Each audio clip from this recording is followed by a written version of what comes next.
Alright, hey, what's up, everybody? What's up? What's up? What's up? This is the Reluctant Nabi back again. Alright, real quick, let me greet everybody real quick. Gordon Hardu, Gudag, Olo, Oi to the Bay, Wassos Los, Bonjour, mes amis. Ketabawani, Konnichiwa. Niha Niyama, Sani Bonani, Jumbo Habarigani. Assalamu alaikum, Shalom, Kamusta Ka, Kamusta Po Kayo, Talapa Lava Soy Bua. Alright, so while we're kicking this off real quick,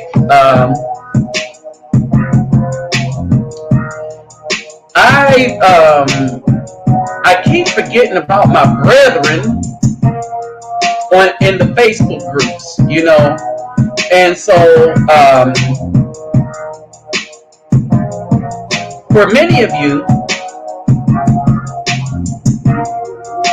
all right, for many of you, well, let's see who's popping on here right now. Am I even on?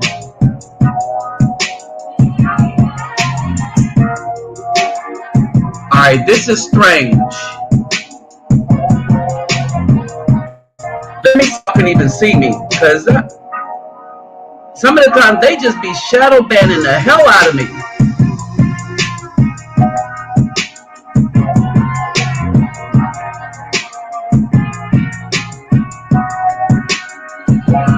Wait a minute, I'm not even on yet. Hold on, wait. Let's see what's going on real quick.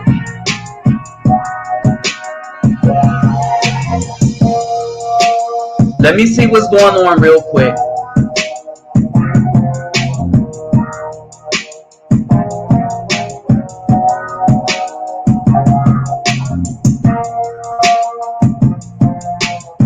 Because something isn't right here.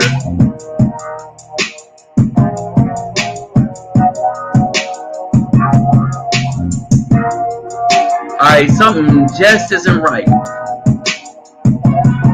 Okay, there we go.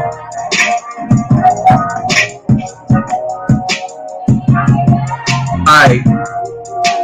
So it looks like there is... I got 4 thumbs up, but only 1 person on here.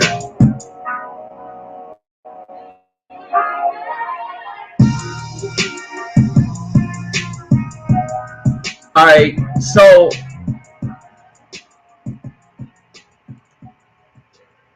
Wait a minute while I try to figure out what's going on. Huh.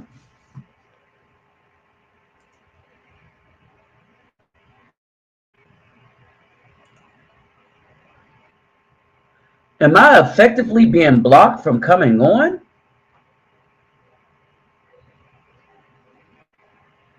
Okay, there's 2 people here.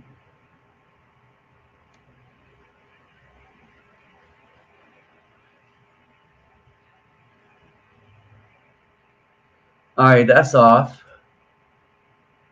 Well, brethren, I really can't tell you what's quite going on here. All right, I really can't tell you what's quite going on here.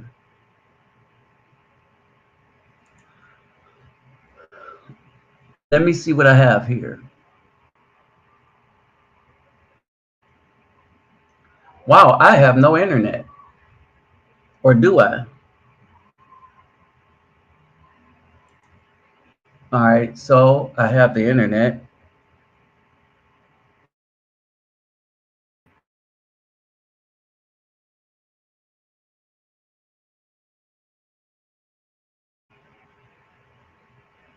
But as you know, I must persevere.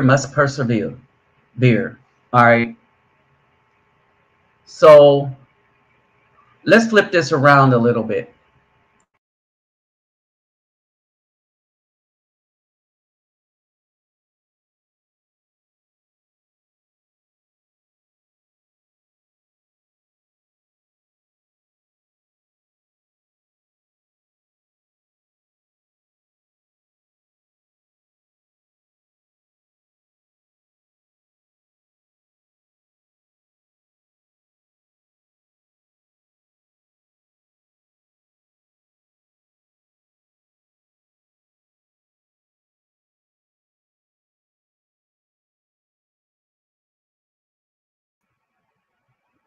All right, now that we did the little switcheroo, Bodos can eat, not what we can chew.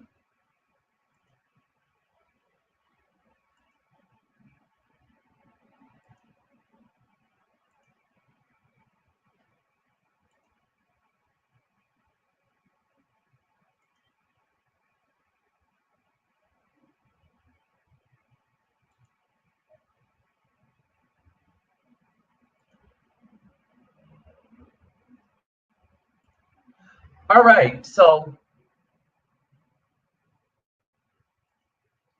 look like we got 3 people in here so far.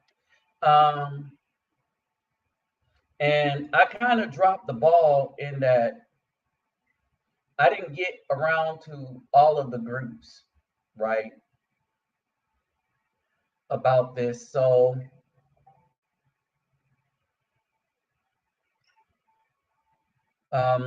what's happening is that I have to spend this time catching up. All right. And so basically, this is going to be a kickoff of things that I noticed. And I mean, just a clear distinction between what's going on here and what's going on in Brazil when it comes to the Afro man. All right. When it comes to us, folks, that's what I'm dealing with. All right. I'm not tackling other issues that does not pertain directly to us, right? And so I was across the street at a restaurant having a conversation with a beautiful sister. All right. And in these conversations,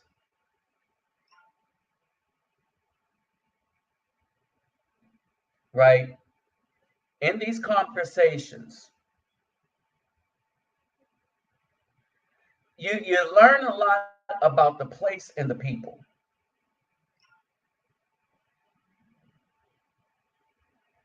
All right. You learn about a lot about the place and the people.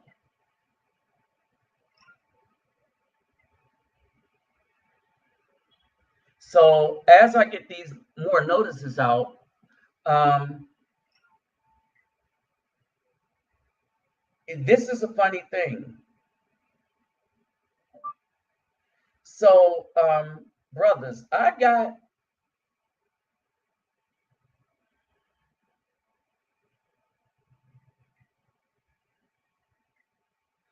a lot of subscribers to me that when I've been coming on lately.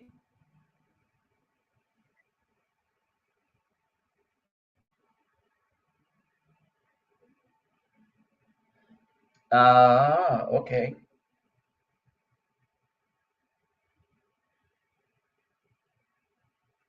Okay, let's do this. All right. Seems like lately, um, when I've been trying to get stuff done and do things and do these lives, that hey, what's up, Daniel? Simplified Texas Marine. That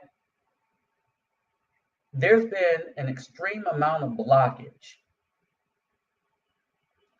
I mean, I can't figure out what's going on, but it seems like that I am being severely shadow banned, even more so than usual. Because by this time, there is people popping in than this. So I really can't say what's going on, right? I really can't say what's going on.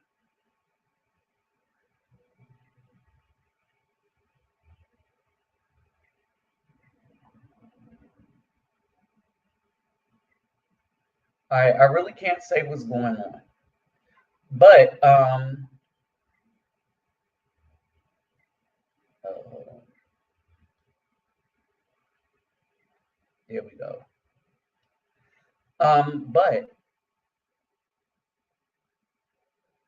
as I started getting into stuff and figuring some things out,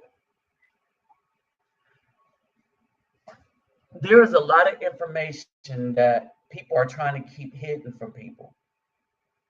And out of fear, coming from the government, right? Out of the fear coming from the government, a lot of us are being blocked from speaking. Um,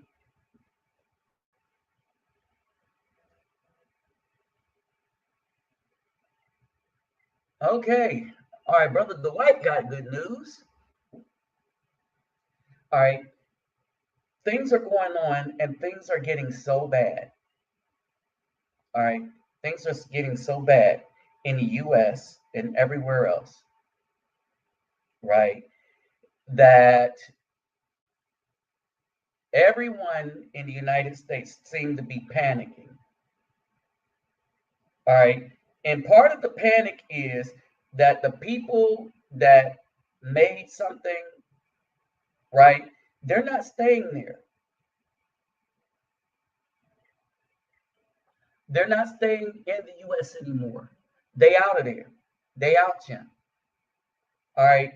And when you keep shutting people down and telling them they can't speak, when you make platforms that the only people that can make money is, well, you monetize every other form of wickedness, except for people that's telling the truth, trying to improve their community.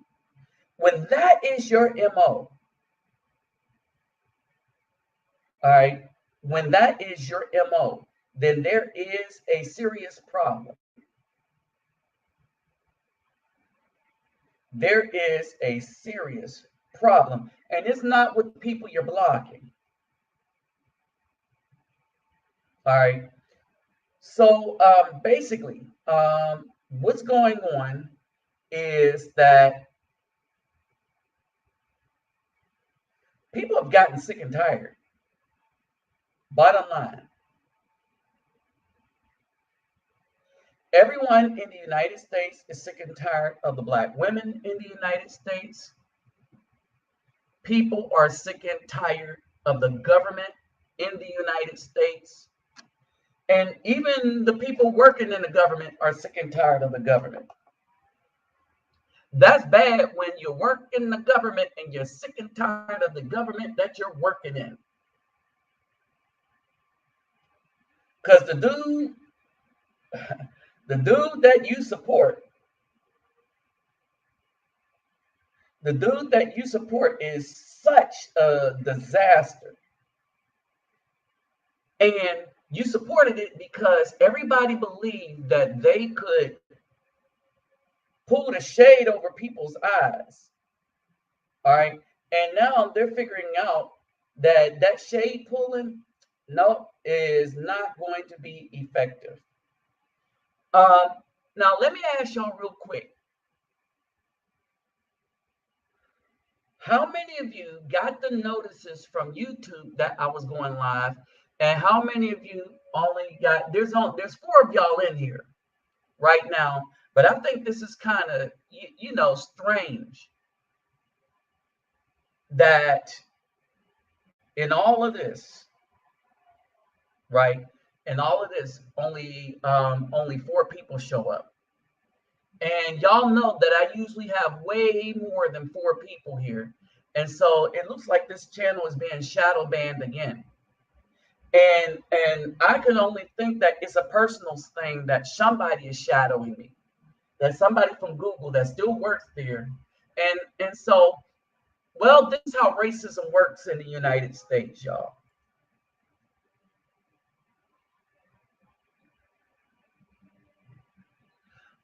Wow, look at this. All right, so let me ask y'all a favor. Hit the subscribe button again, and then look for a drop down and click the drop down button. All right. So they are shadow banning this channel as well. All right. And this is why when we put out information, it is so vitally important that that everyone shares the information, right? Because remember, somebody wanted Kevin Samuels to be popular. All right. Or else he would have been shadow banned too. Now, understand this. All of these dudes that you see on here are pledges of some organization in the United States that is secretive.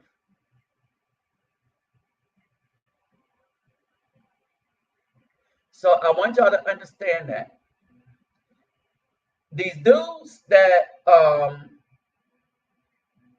many of these dudes that's on these platforms that are not being shadow banned, keep this in mind. They are pretty much, understand this, they are pretty much a part of the system anyway, because they pledged into it via a secret group. Now, I was one of the other brothers to get in here, but let me just see what's up real quick. Because some of the times when I put out a message,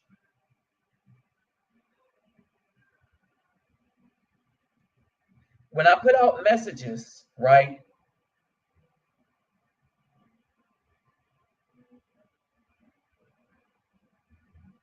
Okay, let me see if Brother Frankie is in here.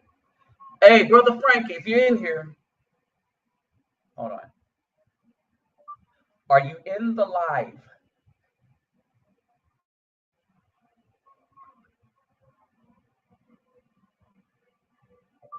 I'm going to talk about new developments.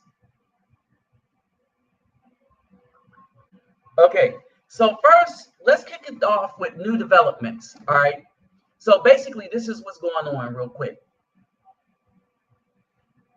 Colombia, to get into Colombia, they have relaxed a lot of their things. But I would recommend to you that if you can get a cloth face mask to bring it in with you, because some of the stores in the malls and some of the regular stores, food stores, still want you to wear a mask to come in. All right. Now, I say bring your own if you don't want to wear the that stuff that really is not good for you. But a lot of the stores have, they will give you some. They'll be at the entranceway and they'll give you some. At least the ones that's on the street, not the one in the mall. You'll have to pay 1,000 pesos, which roughly is about 25 cents. All right, it's roughly about 25 cents, right? So that's what you're going to probably have to pay. Now, for you brothers that are close, all right, for you brothers that are close, I really want to do something. I see Palenque, and the whole name is San Basilio Palenque. And so many of you know the story about it from the first get-go, right? And so one of the funny things is that like these women here that do the dress thing, you got some of the youthful ones in training. The skill that they have in all of this is just amazing. So let's get into this. The differences between Brazil and Colombia. All right. And I wanted to note this because it looks like this is just going to turn into a regular video because, yes, this channel is really severely being shadow banned, and there is nothing controversial on this channel. All right. So who the hell knows what's going on? I sure don't. All right. But in the meantime, let's start breaking this down real quick. And I just want y'all to pay attention to stuff, right? So one of the things is that what both of these places have in common and what they don't have in common, all right, is that one of the things that they have in common is just this color. One of the things I like about going to Brazil is seeing color. It's not drab gray, black and gray. I like black, but I like it to pop with some other color, right? And it's not drab like that. It's not the gray and black, and it's like the United States is really trying to kill our senses as well as us as well. All right.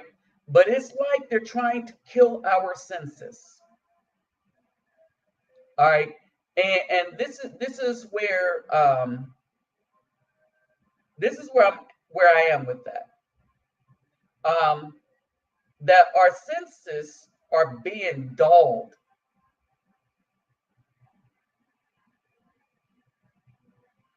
All right, our senses are being dulled up.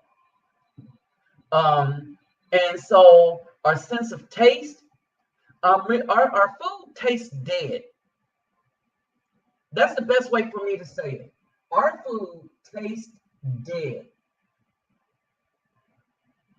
Hey, what's up, Zimalu? All right. And so, you know what? I have to shout out this restaurant. I'll probably go there tomorrow and get so there's this fish I like that they make here. And I don't know why people complain about the food here in Colombia.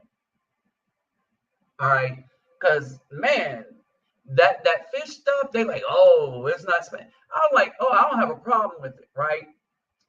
But there's color and there is women in its natural state. And so there was a couple of things that I've noticed between here and Brazil. And you know, I came here almost straight from Brazil. All right. And you know, I stayed in Brazil for a while. Y'all know I pretty much lived basically in Brazil since 2016. Pretty much live in Brazil. I spend more time in Brazil than any other place. All right. Colombia might change all of that. All right.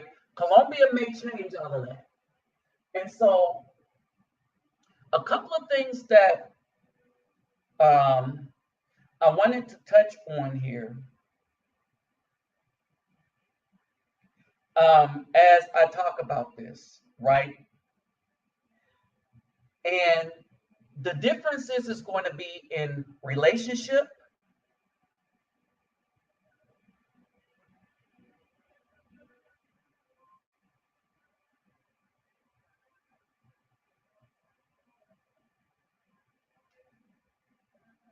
Afro community, non-isolated,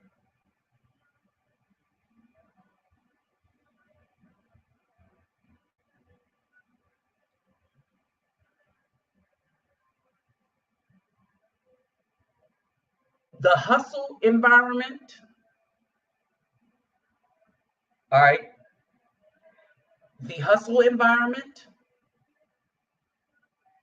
all right, and the hustle environment is going to be very important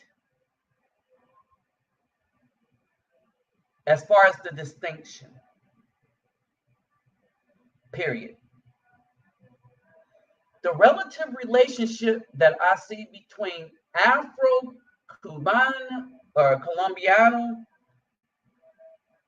and the Afro man versus that same relationship in Brazil. Period. We'll start here. All right. Now,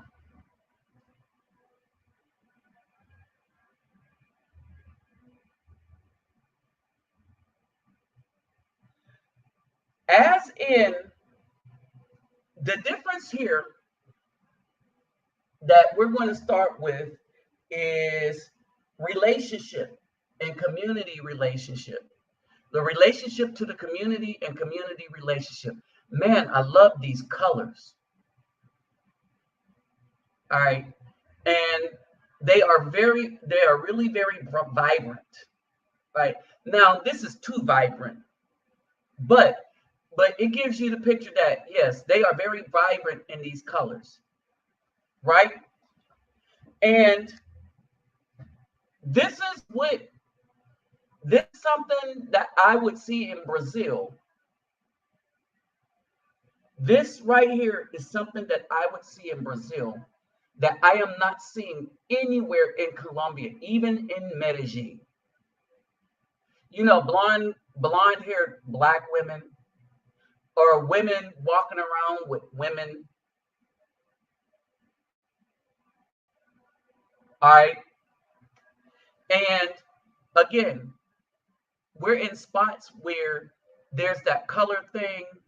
And I want you to pay attention to this. Notice the woman with the fruit on her head.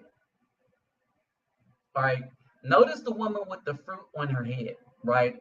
So, as we talk about in relationship, one of the things that I notice is that there is distinct relationships, and what I've seen here, like I don't even see in the United States, is you have a lot of Afro colored couples. And when I say Afro couples, I'm talking about that look like me. Understand? Not mulatto, not morena. I'm talking about Afro couples that look like me. All right. The other thing is that you have a lot of young sisters here.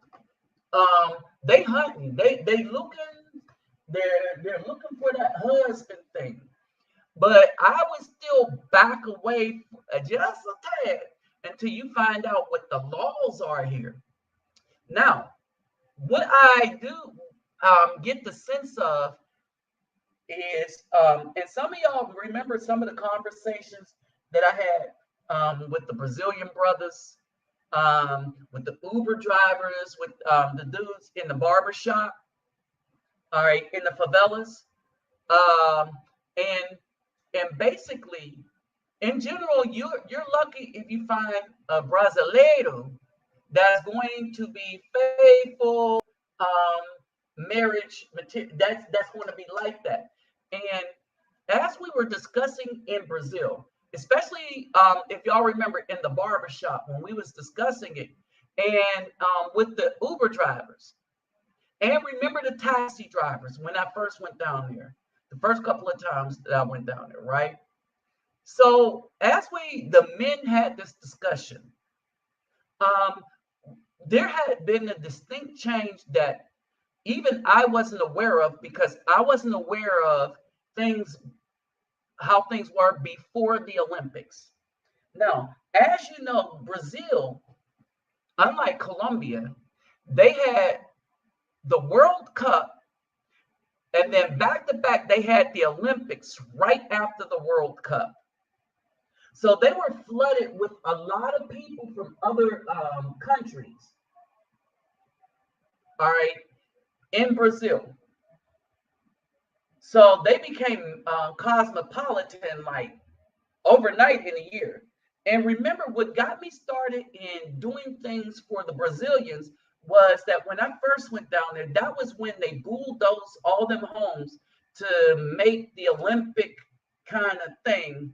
And there was a lot of people out of their homes and living in the streets.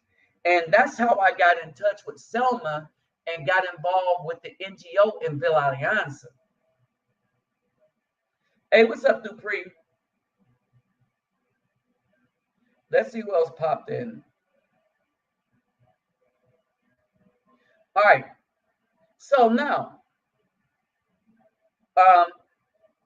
So if we would travel back into all these conversations, um, what we had as a result of these conversations is the same thing that the Afro man in the United States seem to be dealing with.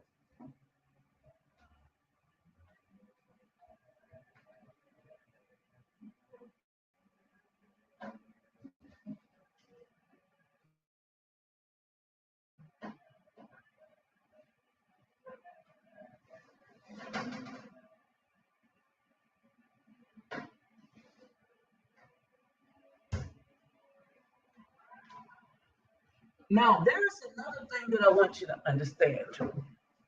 All right. So now that not only do we have all these things going on, all right, not only do we have all these things going on in Brazil, then remember the Wonder Woman movie that came out? Not the second one, the 1984, but the first one. Now I noticed this because it was all in the NGO and stuff like that. There was this independence thing with the Brazilian women right after the Wonder Woman movie. Now I noticed that because I was there after that, and I saw like I had y'all remember Fernanda, right? And she was heavy like Wonder Woman and all of this stuff. It was a big thing. There was a lot of women taking pictures with the Wonder Woman thing and stuff. And so, um, and then remember the BAW that was there that went there to bring to them the feminist movement that was unalived by, I guess, one of the gang members, but she was unalived. Um, she was unalived. Let me see how that happened. Because that at the same time, they took a knife to Bolsonaro when he was running for president.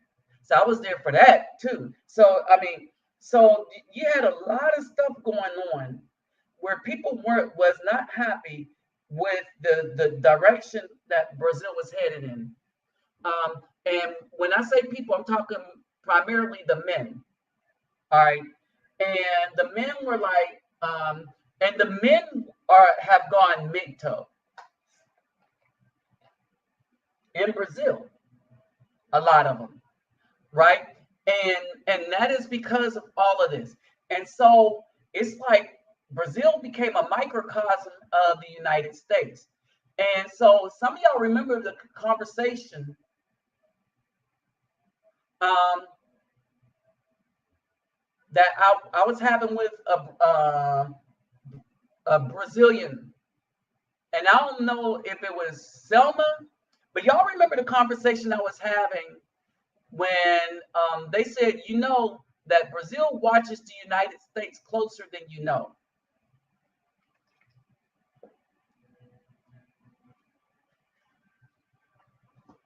Now, one of the things that gave me comfort was the financial block that they formed to have another G8.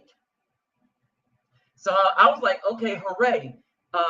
At least the government's going to start thinking for themselves, right? Because everybody's looking at the United States and seeing the mess that it is right now. And the reason the United States is a mess because half of the country, or almost half of the country, was okay with how things were done with the election and with the persecution of people that were not Democrats. And people was like, and for the first time, people saw that half of the United States was just really wicked. I mean, this is the conversation. Because until then, they thought that, okay, you had two different sides, they argued and stuff, but at the end of the day, they were all Americans. And then they see right now that no, you're not all Americans if the Democrats, and they see specifically if the Democrats have their way. You hear it in the voice of Selma when we have conversations. when we're working at the NGO in Villa Alianza or in Bangu. All right, you hear it in the voice, concern. All right, they had the fear. They had fear. Many people that I was working with in Brazil that I was around had fear when Biden was elected, or let's say selected. Okay, when he was selected.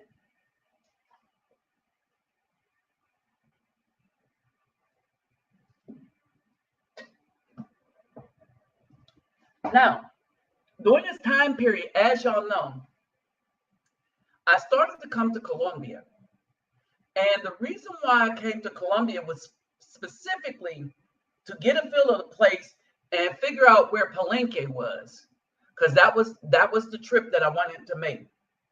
To go to Palenque to take them dolls. Because of an issue that was pointed out by one of the melanated women there. That everybody comes and bring white dolls to donate to their Afro children. And I said, and y'all know I've been talking about this for years after I saw that. And remember, I presented a historical thing about Palenque, San Basilio Palenque, like a couple years ago, before that channel was shut down, right? And I said, I'm going to go there and take them dolls. So this was the delivery on that. And so this is going to be something to continue. And even in the United States, one of the things that I realized, and you might as well just throw in the towel in Brazil, that you're not going to find Afro-cultural thing that's being made in mass. All right. So when you look at these women in these dresses, all right, and you look at all these colors and stuff like that, right? You start to appreciate that you are looking at women not only who are proud of their femininity, all right, you're not only looking at women who are proud of their femininity, all right, but you're looking at old school women that's teaching this stuff to the younger school women because they're bringing money back into the community.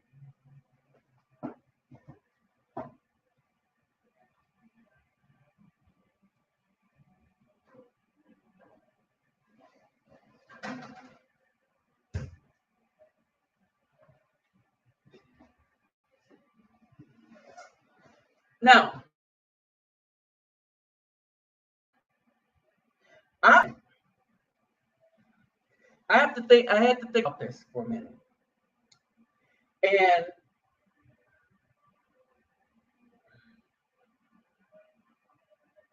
one of the things I had to think about is one of the brothers said, and I agree with them, hey, simplify USMC bet. Hey, what's up, masculinity? AK dot.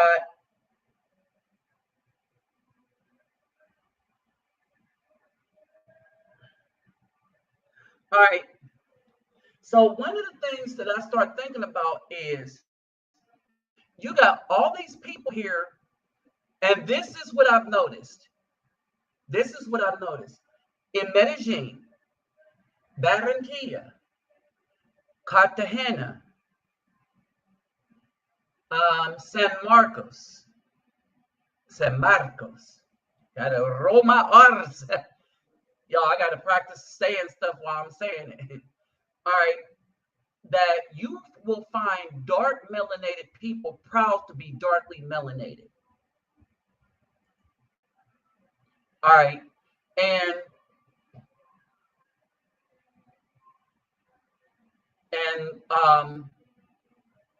you will find that they try to hold on to the Afro culture.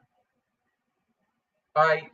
Not only here in Cartagena, but in Medellin and Barranquilla, all right, as well, right? Now, I know Barranquilla because y'all know I stayed there, and here in Cartagena, y'all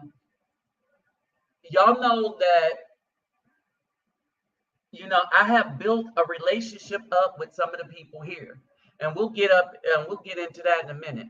Now, some of these events I would like to witness, and that's one of them things I'm gonna have to ask. Um,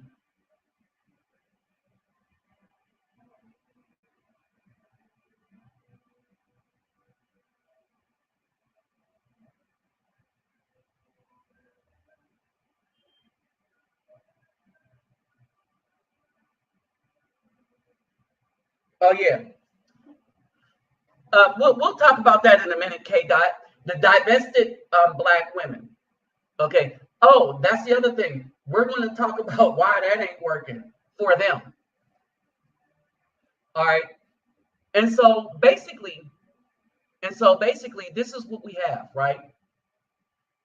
And so you got a bunch of women and men proud of being melanated. All right.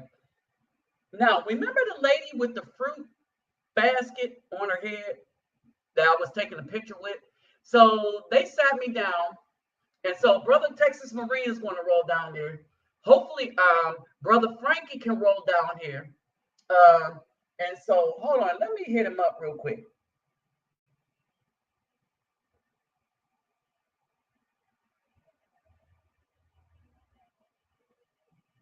Let me hit him up real quick. He might be working, but I was hoping that he would just hit up. Let me make sure this is off.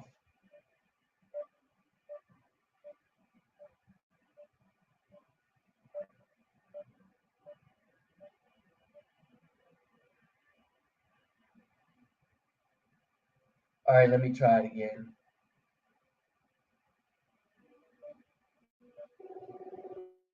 Okay, it worked now. So I'm gonna try to hit him up. Hey, brother, you at work? Yeah. Oh no, I'm just in the middle of a live because I got your message that you want to head down, and I wanted to know when do you think you could? Because I'm gonna be here until September. I would say sometime around July-ish. All right, so let me know. All right, so we got Brother Texas Marine, all right, and Brother Frankie, all right, and so okay, we could really hook some stuff up. So I'm gonna get with y'all, and I'm gonna get with you in a minute, right?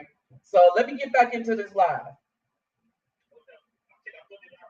Okay. All right. So now these are brothers that I have worked with before. All right. And let me tell you what I mean. So when they come down, Texas Marine is bringing some more soccer balls, and he is going to bring some more stuff. And so when I have brothers that's coming down that's staying for a short period of time, they get two bags if they come united. All right. So long as it's under 50 pounds, right? And so yeah, we could pass off duffel bags. You know what I mean? We could pass off the green duffel bags, fill it full of soccer balls, call it a day, right? And so this is what I'm talking about, flooding these Afro towns. Now, let me tell you how this works. I go into a predominantly Afro town because I start at home with what I think is my people first, right? But everybody in there, I don't care what color you are. If there's a child there and stuff like that, and they know how I do here, I'll get everybody gets involved that's in them towns. But I concentrate where we are because I know that our towns are the most neglected by people with dinero. All right. Now, so I'm looking at all of this culture here, and this is another big difference. The community culture. When I look at Afro-Brazilian culture, I see Brazilian culture that everybody that's Afro or not Afro gets to participate in is because it is a conglomeration of everybody's culture, and they call it Afro-Brazilian when it's really not Afro-Brazilian. It's just mainly Brazilian. Now, if you want to talk about Afro-Brazilian art, you're going to talk about capoeira, right? Afro-Brazilian. But I see more non-Afros practicing it than Afros. But it was created definitely by Afro Brazilian, and it is an Afro art. But the culture, like Carnival and all the rest of that stuff, it's not African Afro. It's Brazilian. And that's the distinction between Colombia and Brazil. That is the distinction between Colombia and Brazil.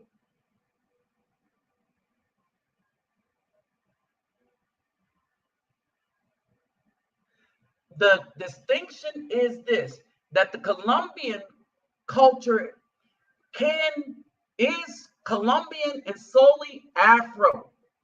In other words, when you look at the Colombian culture, this is the people you see practicing it only. And these are the people that created. This is them remembering their roots. All right. When you go to Brazil, you don't see Afro culture. You see Afro people doing Brazilian culture. And this was one of the things that Selma had said to me. And somebody else had said to me, I was having a conversation.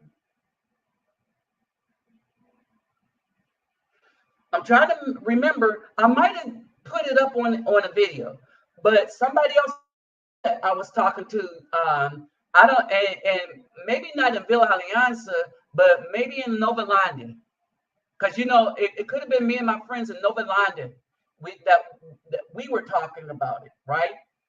And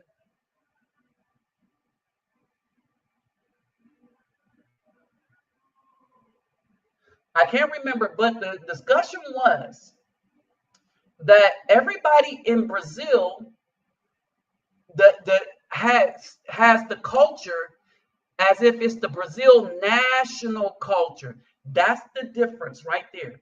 So when you see Afro people doing something in Brazil, they do it as Brazilians, not Afro-Brazilian, not as a distinct group.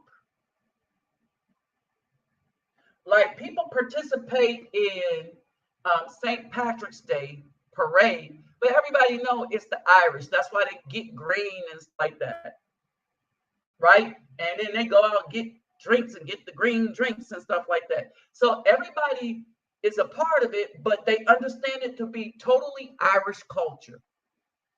And then we got the Chinese that come and cook some soul food, but they'll tell you, no, this is Afro-American food. We just know how to copy the hell out of it. And I ain't gonna hate on them for it because it be tasting good. For those of you know, in Houston, Timmy Chance. I'm gonna just say that. All right, Timmy Chance got it going on. All right. So when we talk about this, so that's the distinction. When I come to Colombia, I saw Afro people and Afro people only doing Afro culture, and the culture was distinct from like the Latino culture. Like everybody knows how to do the salsa, all right. But even in Palenque, the drummer were drumming, drum. Okay, the drummers were drumming, and it was distinct, right? You can do a capoeira roda. All right. Now, remember this lady? And they think they slick, right? But remember the lady, now pay attention to her. And pay attention to the fruit on her head, though. Because you see, I don't know what's coming. I really don't, right? But next thing you know, I felt some lips on my face, right? And so they take a picture. So they slick as hell. But what is more astonishing is that fruit is still on her head and not in my face. Bruh, when I talk about they can balance some things on them head, on them things, Lord have mercy. Like I said, this is another thing about femininity that they teach. It is fully embraced, right? And I didn't know they was being slick like that. All right, but femininity is fully embraced. Now, which brings into this next distinction. All right, and it's still about relationships, right?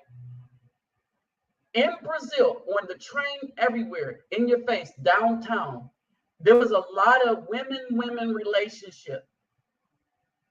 Remember, I told you that the United States promoted some stuff, and it took off in Brazil like wildfire.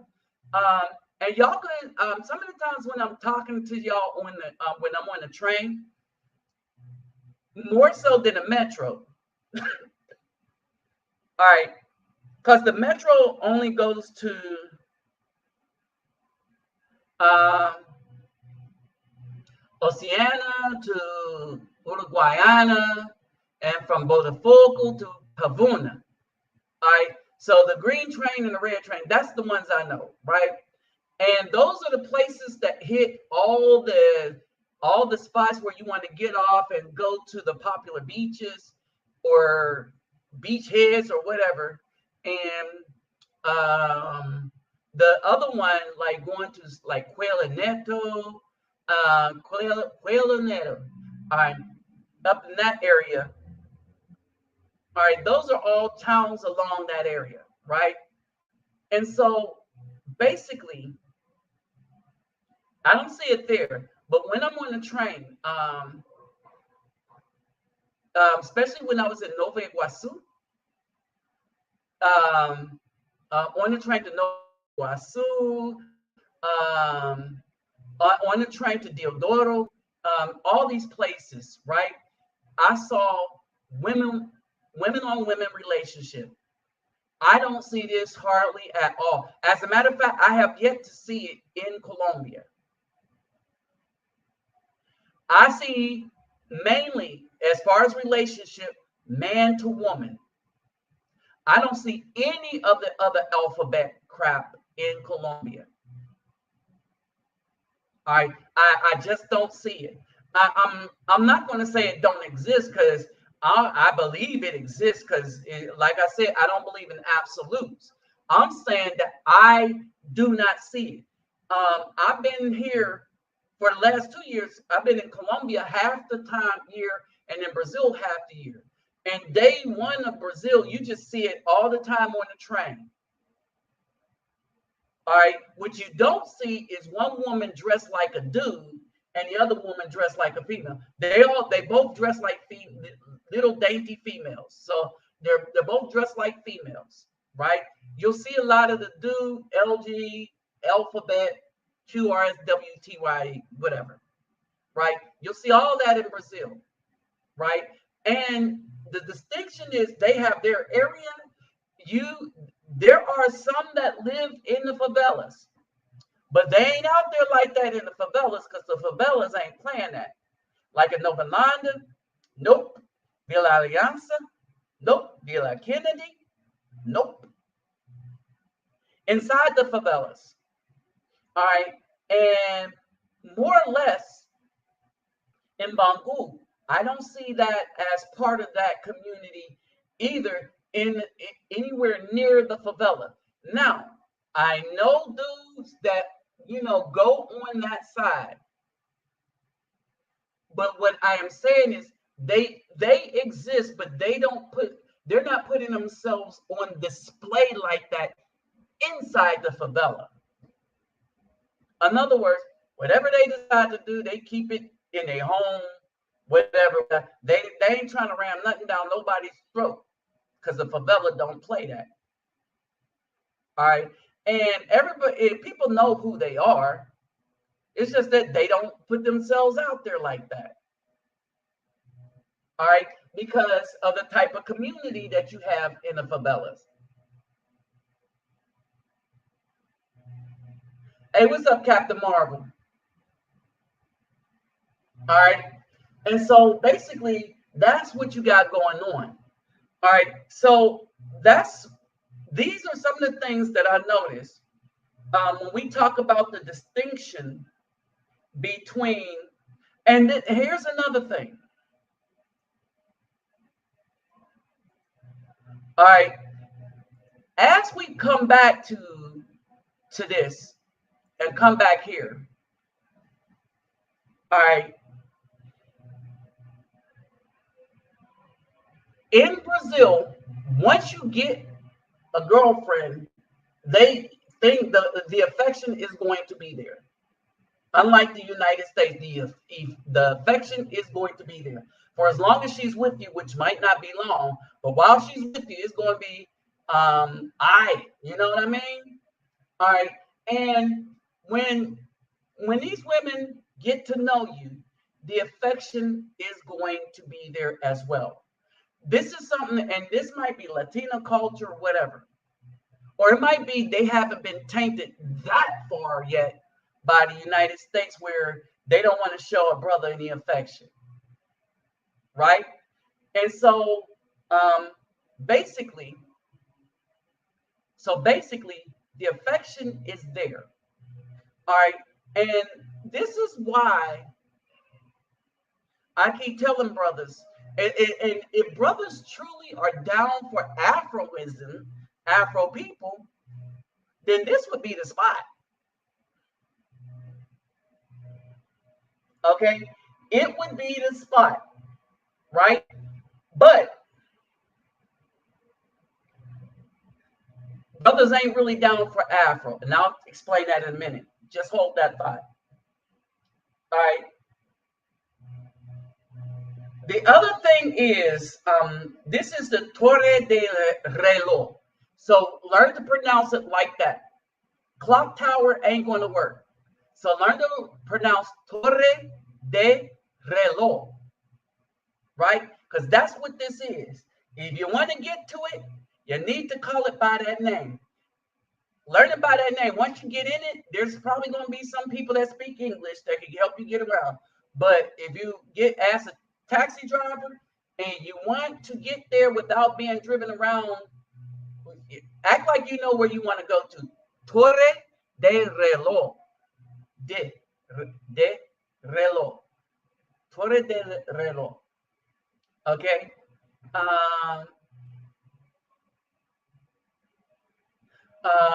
And say yo quiero voy a Torre de Reloj. So learn that whole phrase when learn the phrase of where you want to go, so that when you get in the ride, you don't even have to open your mouth. Especially when you get in a taxi, because you get in the back. Just look in your phone and stuff like everybody else do. But make sure you can phrase where you want to go. All right. Because as Afro people, right, if we wear soccer shirts, if we wear regular clothes and stuff like that, we look like this. This is how we look. All right. This is how we look.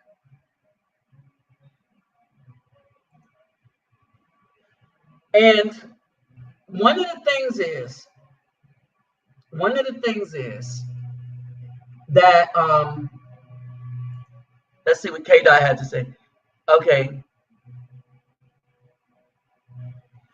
All right.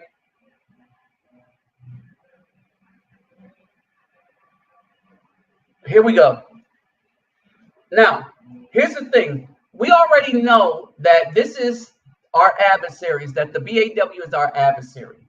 We already know that she has long since betrayed us and has been traitorous towards us. The thing is, they've been that way since the feminist movement started, and we just didn't wake up to that. It took us a minute to wake up to that. All right. But now that we have awakened, all right, and many of us is getting the hell out of Dodge.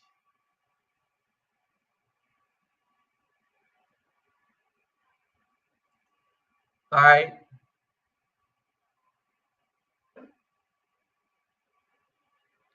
Um, they want to get they now that they see we're getting the hell out of Dodge, they have problems. And so just like the government and the Caucasians, right?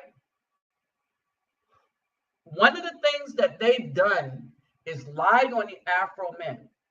So we got tired and we're going to go where we can be Afro men. And some of us weren't asleep on Colombia. We just thought that Medellin was the only spot. All right. And so if you like a, a place with beaches, all right, if you like the beaches, spots with beaches and stuff, the hotels are around here. You can stay in a hotel for as low as $26. All right. Now, granted, the other difference is this: the hotels are here do not match the hotels in Brazil.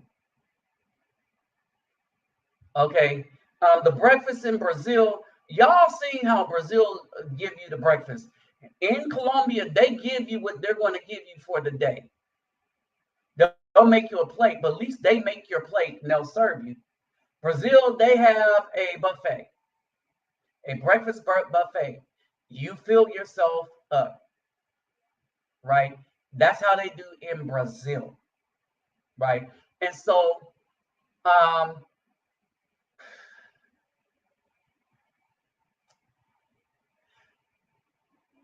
with the exception of the breakfast, the hospitality is the same across the board, as in that you can talk with the ladies that clean your room, this, that, and the other. Everybody's cool. The hospitality, the front desk, once they get to know you, especially if you're a person that stays for a minute, more than a day, like say like a week or two, right? People get to know you, especially if you come back to the same spots, right? They, if you have respected the people, they really cut for you. They give you extra stuff that you need and stuff like this. They really try to take care of you because you have respected them. All right.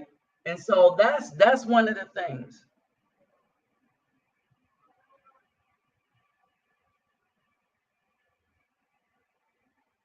All right. So basically, so basically, so this divestment thing, it's biting them in the back, is because it shows how much of a traitor they really are. It shows how treasonous they really were. The ones that's talking about it, the ones that's talking about eliminating Afro children in their baby, in their belly. All right. So basically, now when we talk about some more of these distinctions, right?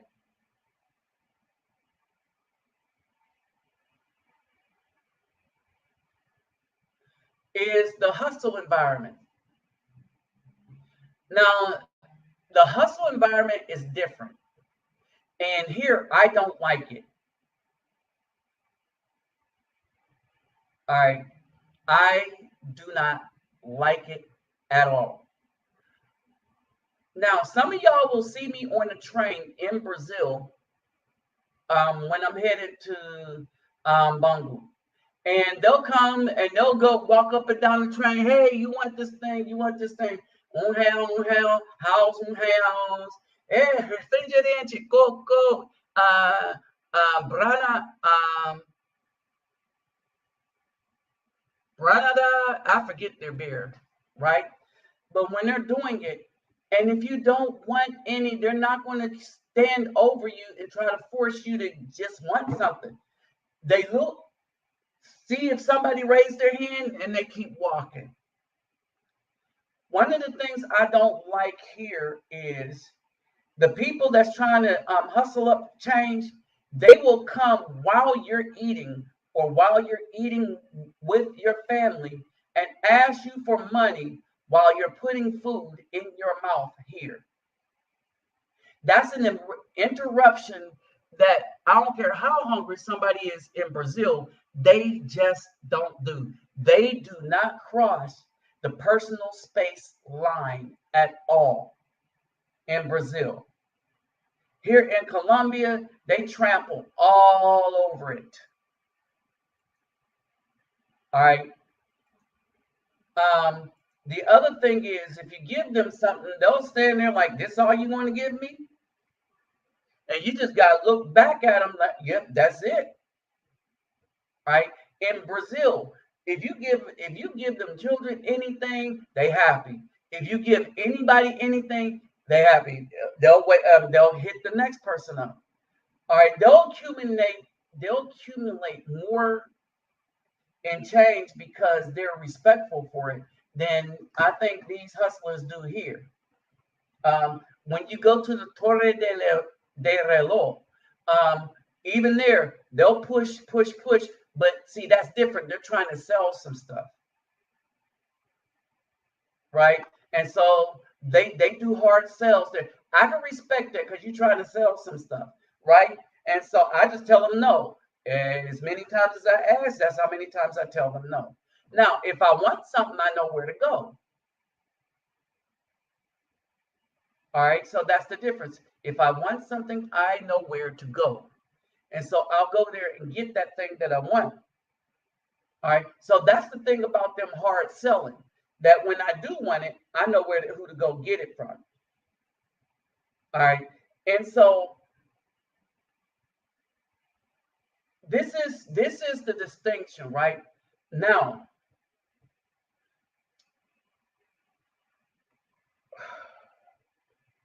I'm trying to debate. So I was in a conversation. I was in a conversation here, and let me see.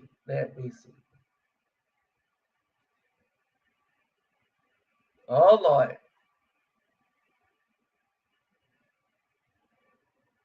All right. So I was in a conversation here, and I got a trip to somewhere.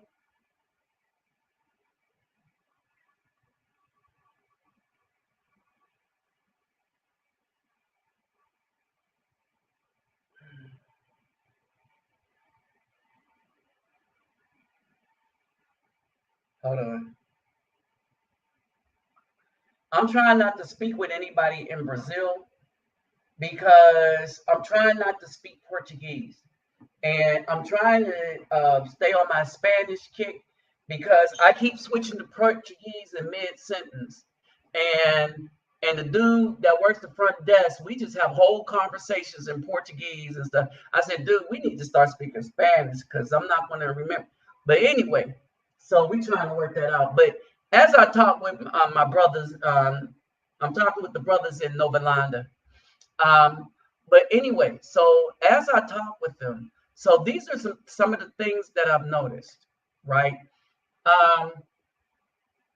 Like when you get a woman in Brazil, you got you, Lord have mercy. Okay, I'm gonna just say that for the most part, again, because nothing is absolute. Oh, they gonna put it on you.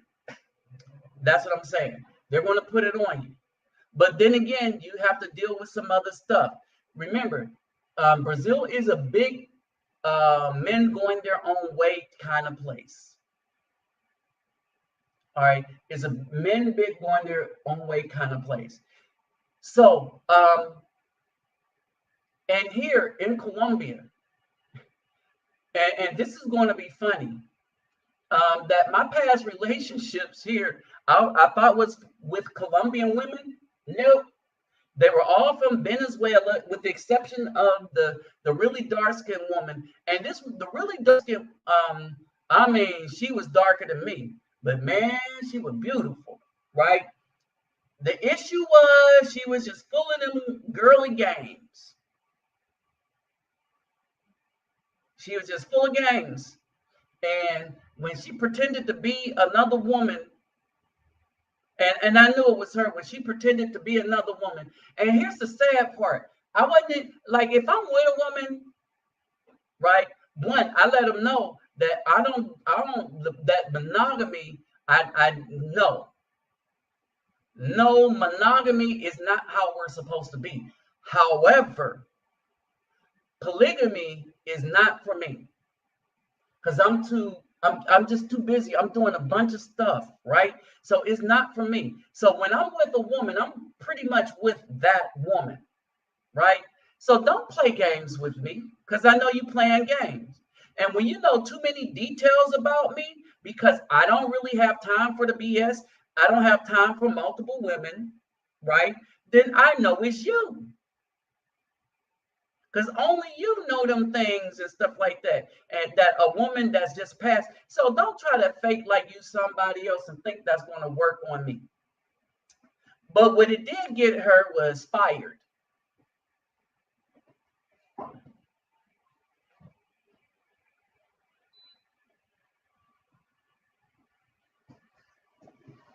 And the sad part about all of that is I was really attracted to that woman. You know, I was really attracted to that. Y'all know it. Y'all know it. Y'all remember some of y'all I was really attracted to her. I like doing stuff with her. But then she had to go pull that mess. All right. So yeah, but here's the difference. She was playing little female games. She wasn't trying to take my life. She wasn't trying to send gangsters on me. She wasn't trying to siphon away all my money. You see what I mean? And so the BS that I would have to put up with, hey, what's up, Kangaroo?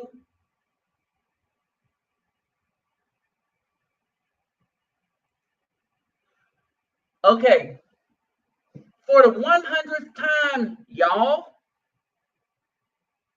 Oh, okay. So you thought if Mimi was a keeper, I would have kept her. Mimi effed that up.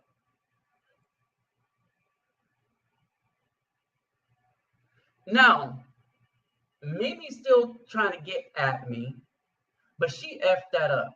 She effed that up when she decided that she's going to make me stay in Brazil by ruining the visa process. So she went through, got the passport, and then I paid to get her the visa, right? Because Selmina got a visa, Francisco got a visa, and we was going to just, all four of us be like hanging, right? Nope. Nope. She decided, I'm going to make him stay here in Brazil. That was her mistake. I was trying to get her to follow me, and she was trying to get me to stay with her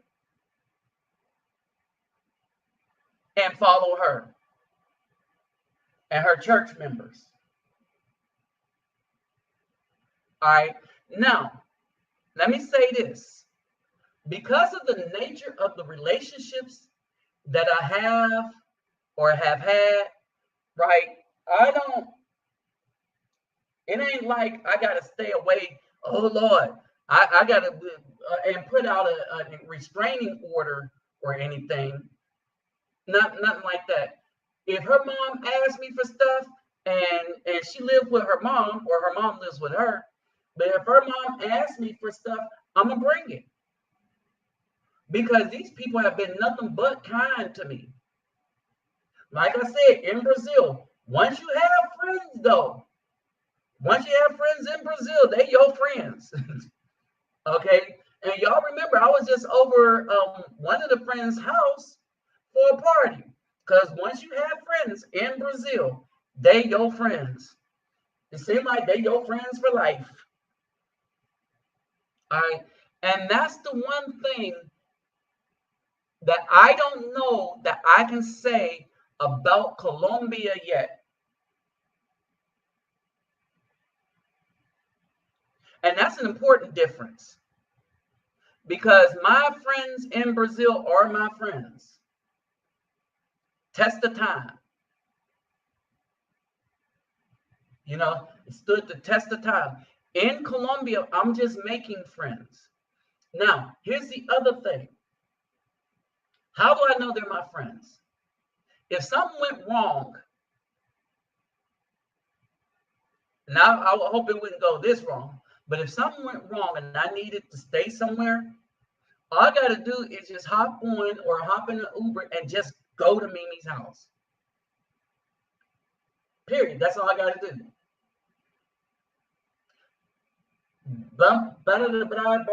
Happened.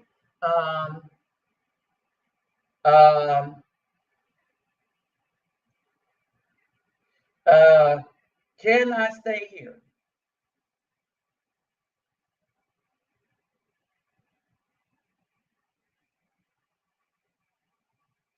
Oh, okay.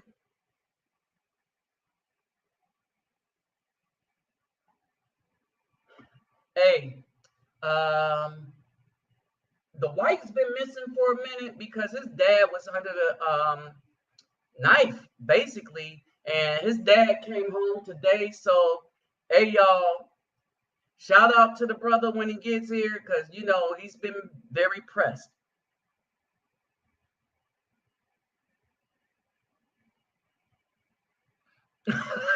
Lord. Um, and so, yeah, Mimi is a very beautiful woman, very, very beautiful woman. But here's the thing: there's a lot of beautiful women, right? But we got to find women that are suitable to us, not we to them. Like, who's going to enhance what we do? Because if we're doing something, that means we already can take care of them. We already can provide for them. We already can show them a good time. If they listen to us, they'll have a nice, fun, and easy life. The thing is, we as men don't like drama, so don't bring it to us. That's something that the woman here in Colombia that I met when I first came down here, right? That's something she didn't understand. Brothers ain't down, men. Men, we are not down for drama. We do not have time for drama. We do not want anything to do with drama. Don't start no drama. So there, don't start none. Won't be no drama, because we don't like drama.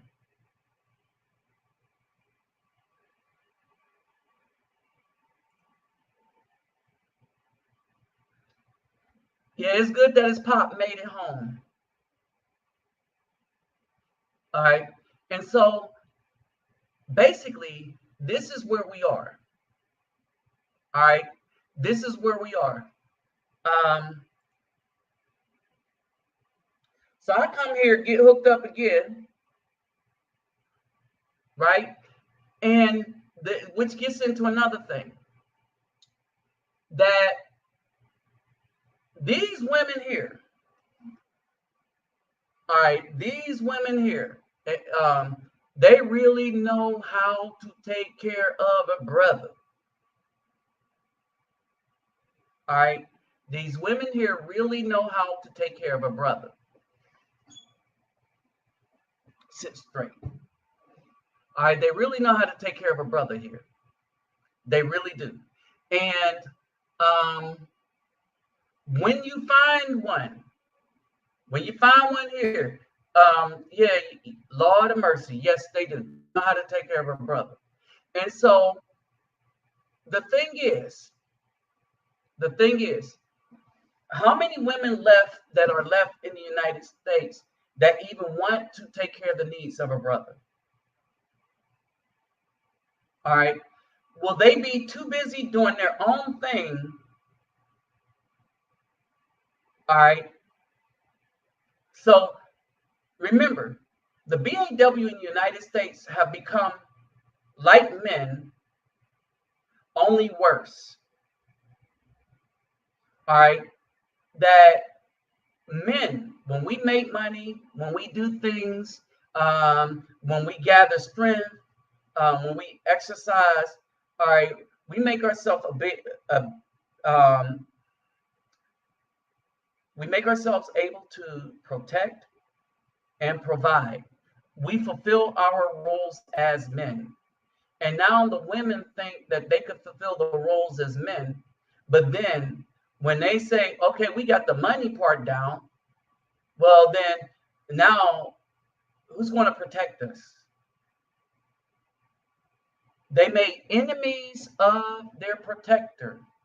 So now they have to think who is left to protect them after they have made enemies of their protector or their would-be protector.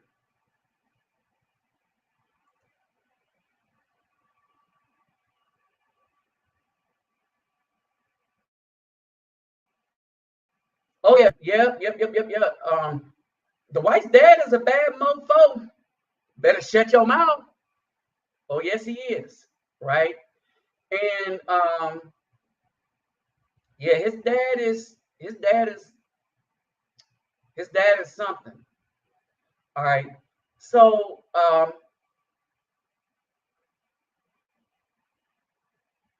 a couple of things is happening. Brothers who plan on flying anywhere um, starting next month, we're not going to have to get to come back. Let me see if it's next month or if it started already.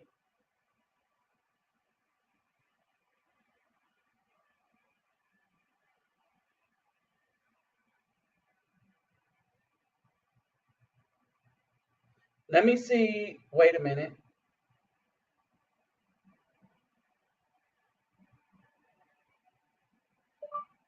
When is the United States dropping the requirement to take a COVID test to get back into the United States for its citizens?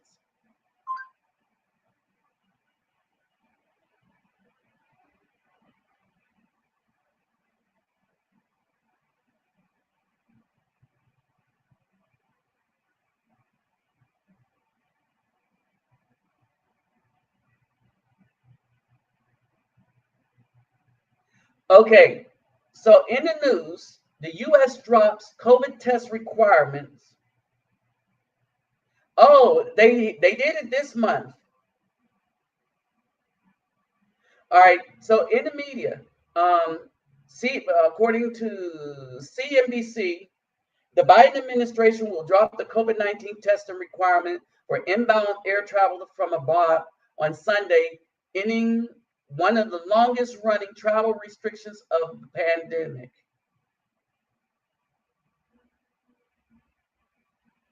And so this report was put out on June 10th.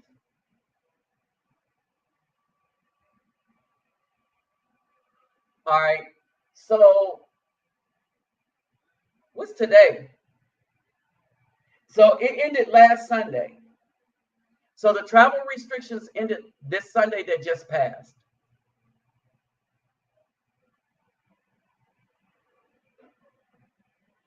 Oh, 309. Oh, yeah. And so basically, that's the one thing that's here. That in Brazil, when you're talking to an Afro Brazilian that is our color, that's my color. Let's not say our, but my color. My experience is that they don't want nothing to do with me. But the reason why is no problem because all the rest of the female population don't have a problem with brothers that look like me from the United States. You see what I mean? And some of y'all know who know me know that firsthand. All right. And the irony is the lighter ones are the ones that showed me the most love there. All right. They're the ones that showed me the most love there. Now, here in Colombia, again, the difference is that the one that I was the most in tune with was the one that was darker than me. All right. And, you know, really attracted to this woman, but at the end of the day, run it with games. Right. Now, the other thing was this other woman, again, my complexion, some of y'all might have remembered her. She was the one, we was out in the blue dress, right? She was in the blue dress. And basically what happened with her was she was so into her education that she thought she knew a bunch of stuff that she really didn't know. Because while she was just being educated in what she thought she knew, what she didn't understand was I was what the people doing the actual work. Okay, so that kind of backfired for her. All right, and so you still got some of that mentality with the ones that go to these universities and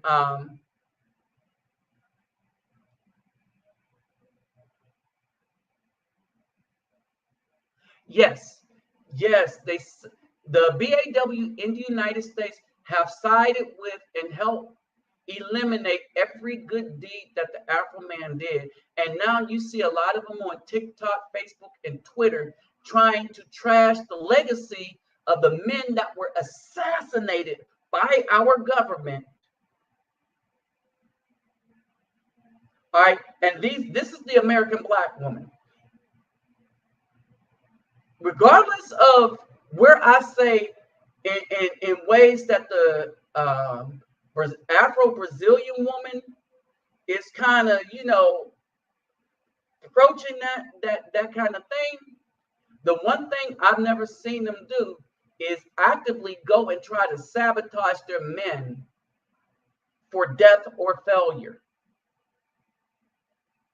The many of the Black American women have targeted Afro men who've never done anything to them, to be unalived, and they promoted unaliving children in the womb.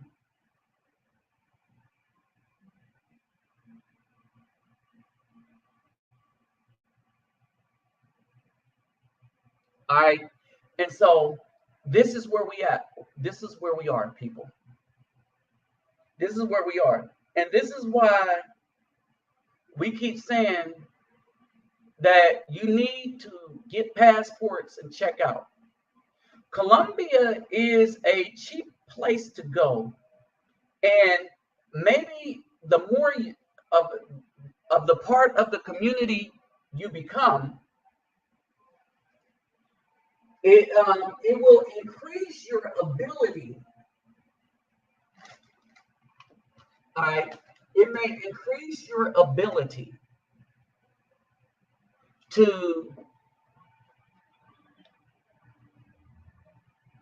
Let me see this. Oh, this is C type.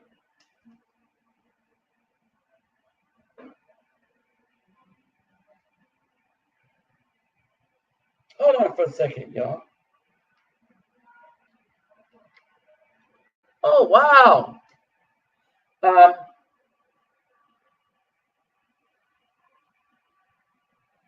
All right. Here's the thing: you can come to these places, and if you're seeking to do good, you probably can.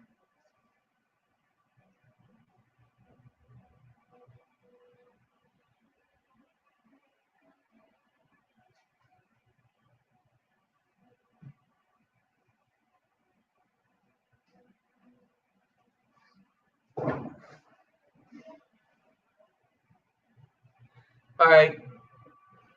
So, there's a lot of stuff that you have going on and stuff like that. Now, imagine if we could do this cycle thing and have brothers.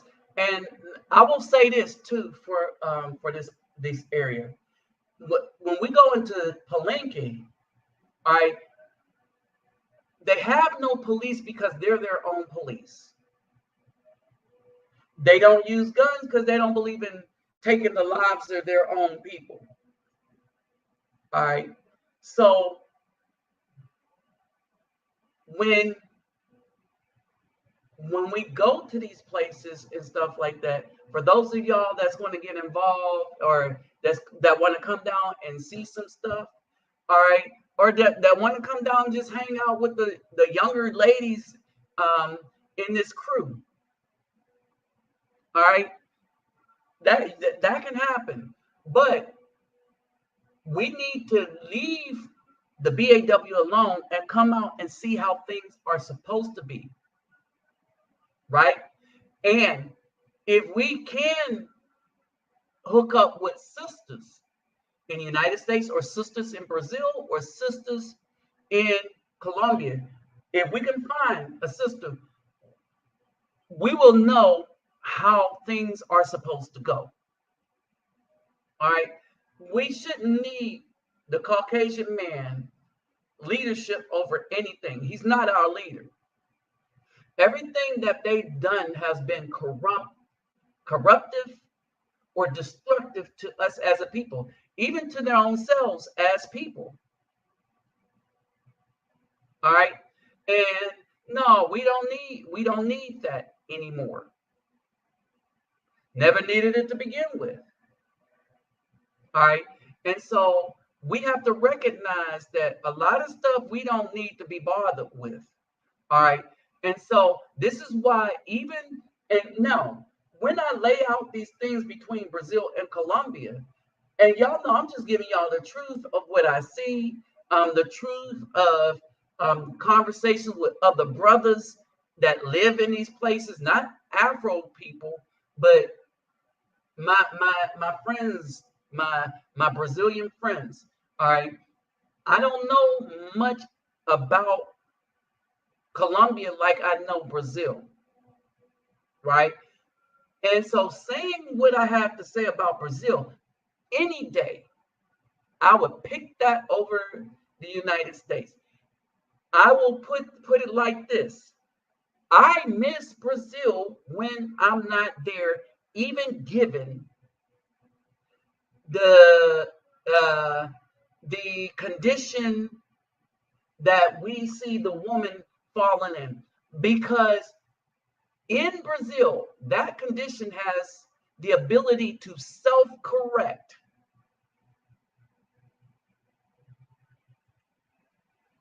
They have the ability to self-correct before the BAW will. What's up, King Groove 713?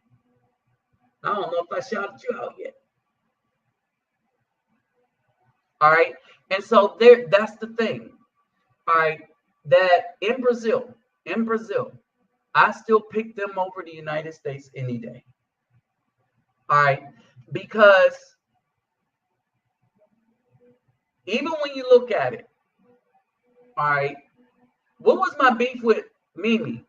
She jacked up, after I paid for that visa, she jacked it up trying to keep me in Brazil.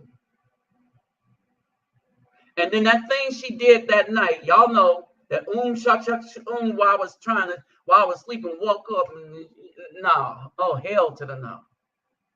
All right. So no, no respect. If you can't respect me, it means you don't love me. That's the way I see it. And an emotional tie to somebody does not equal love. I feel, no, your feelings don't equal love. If there's no respect that comes with them feelings, then no, that ain't love. Right? And so love from a woman to a man is her respecting that man. When that woman respects that man, that means she loves him. It's that simple. When a man loves a woman, he sacrifices for her. What does he sacrifice? His time and space. Do you know that when a man is thinking about being with a woman, that's the two things he thinks about? Do I want to give up my space and time to this woman? And when we talk about time, we're not talking about the nighttime is the right time. Boom, chicka, wow, wow, boom, boom, boom. We're talking about after that. Do I want her hanging around?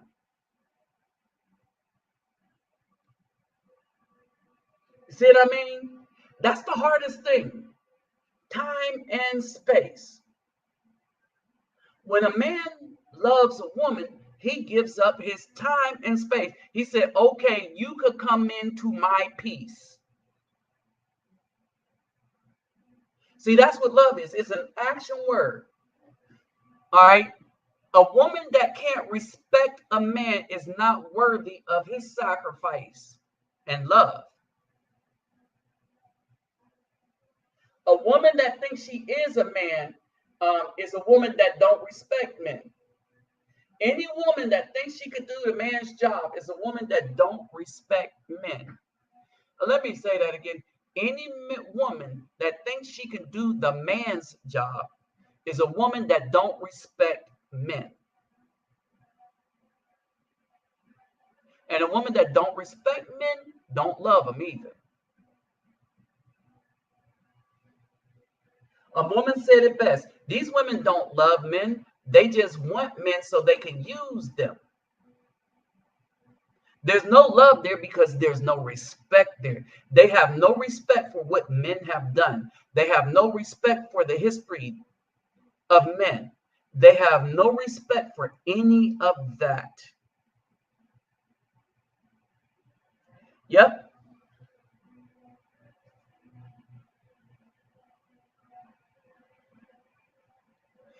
Hold on. And with Nate Parker, remember, his trial was in Pennsylvania, and a bunch of white people said, nope, he didn't do it. She lying.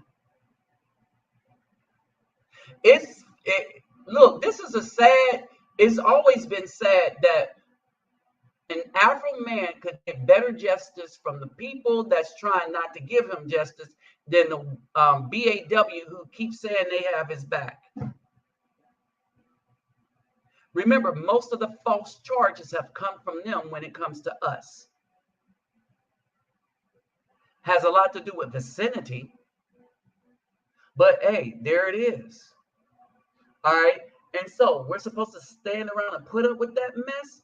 Oh, hell to the no, to the no, no, no. Hell no. Come on, join me, somebody. Okay. No, we ain't supposed to put up with that mess. All right. It's better to have go and deal with these women that will smile and appreciate you, want to be around you, surprise kiss you, hug you like and almost crush your back like they ain't seen you in years because it's COVID they didn't. All right. It is all right. It's better to be around that type of company than the mess we got and have to deal with. That's something for y'all to think about, though. All right. That is something for y'all to think about.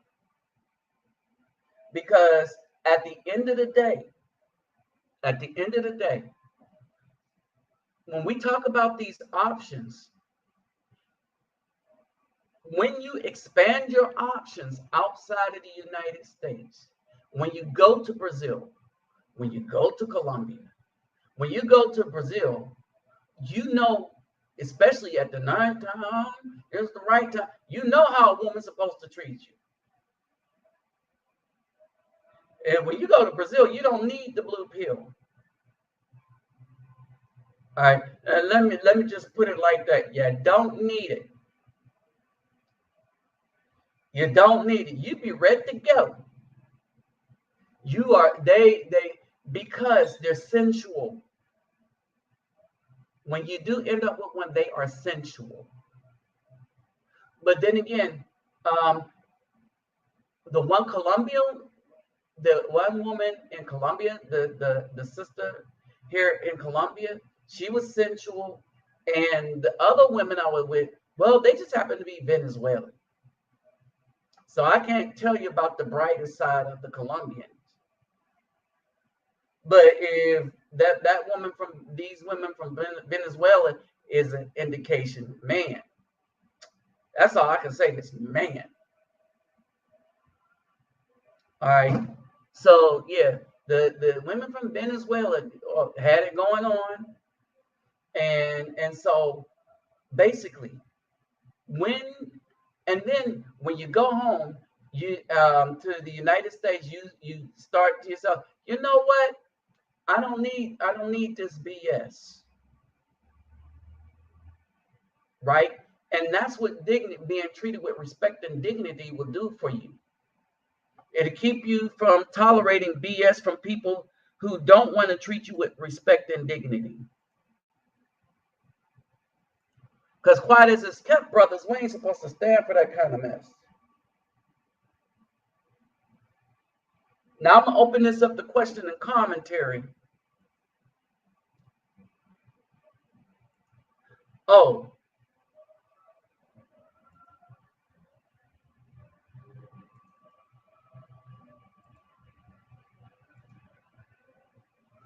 yeah, you got a lot of simps.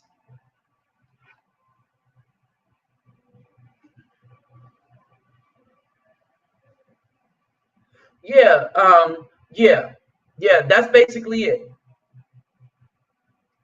I finally learned what that word was.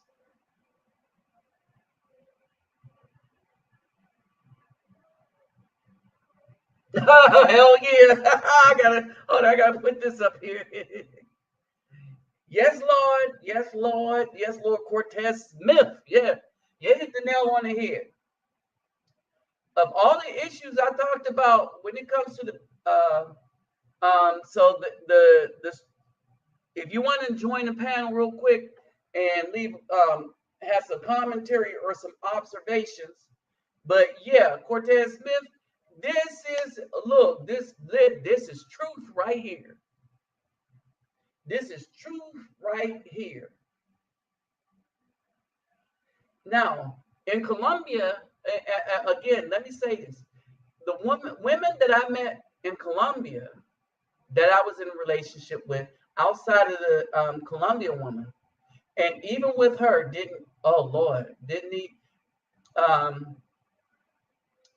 My ex here in Colombia, before she pulled that mess, didn't need no blue, don't need no blue pill. All right, don't need no blue pill. Shoot, all that woman had to do was kiss me, and it was on. I'm just saying. All right, and with the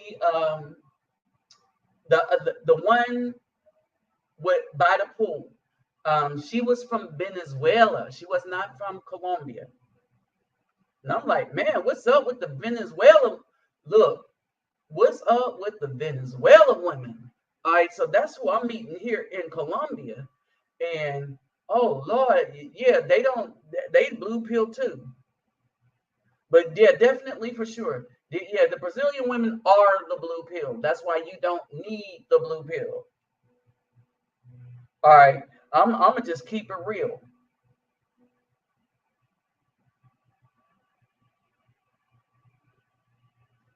Yeah, and so Michael B. Jordan should never let the BAW dictate who he could be with. But because he's a star and his money is and you know the studios was like, hey, Michael B. Jordan. Remember the other day when I was like, oh, that video reached they were like, Michael B. Jordan, you might need to do some stuff and you might need to go out with one of them because you after all you're a movie star. And so and it's not the soul size that's the problem. It's purple. Right. And that stuff like that, right? Look at what she does. Today we're gonna do a little case study on how super wealthy people. All right, and so that's basically it. All right, that a lot of these things, right? A lot of these things we miss out on because a lot of people miss out on because a lot of simps frighten them away Oh man, you don't need to do that. When you look at the numbers, when you really look at the numbers, nobody has done more damage to us than the BAW in the United States. All right. For publicity, well, not for publicity, but to not lose publicity, they probably forced this dude to get with some black woman because um, they was afraid of getting shut down, and this is why I wouldn't want to be a pop star or anything like that. Um, my PayPal and my Cash App is in the description box. So if you look down in the description box, you'll see my PayPal me and my Cash Map, Cash App. All right. Now, let me say this. One of the things, yes, yes, they lost that skill. They lost that skill to good men, and they don't even give it to Pookie. What they give to Pookie is the X-rated version of videos. Okay, that's what they give to Pookie. Oh, okay. Hold on. I think they're putting somebody's put stuff. All right, understand this.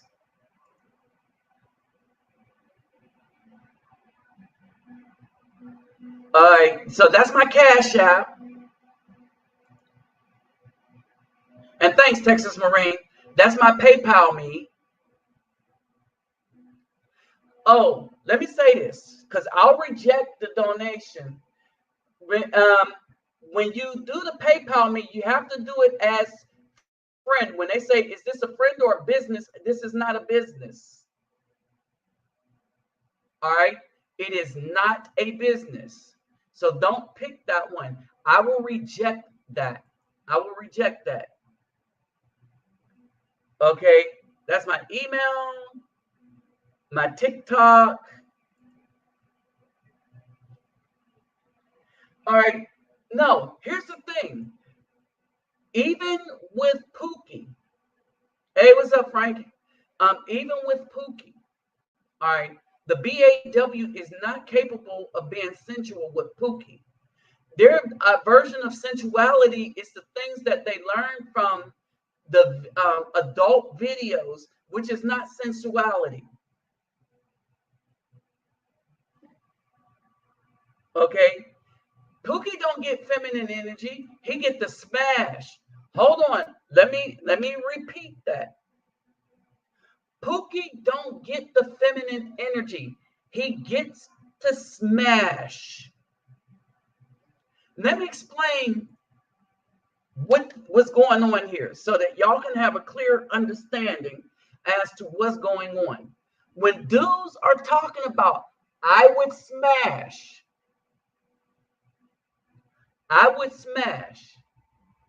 there is no sensuality involved at all in this. Otherwise, they wouldn't be using the thing as smash. Ain't no turn off the lights, light a candle, right? Ain't no Barry White. Smash is what Hulk does. All right. And so that's what they do. They smash. Feminine, there it is. Feminine women don't want to get smashed. All right. Only women who have been brought up to be like adult videos. And the reason why they want to be like adult videos, because they're not trying to please a good man. They're trying to please a man that just got out of prison.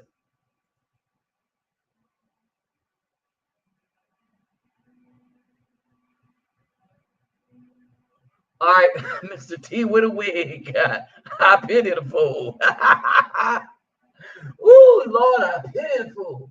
All right, and so basically, let me say this.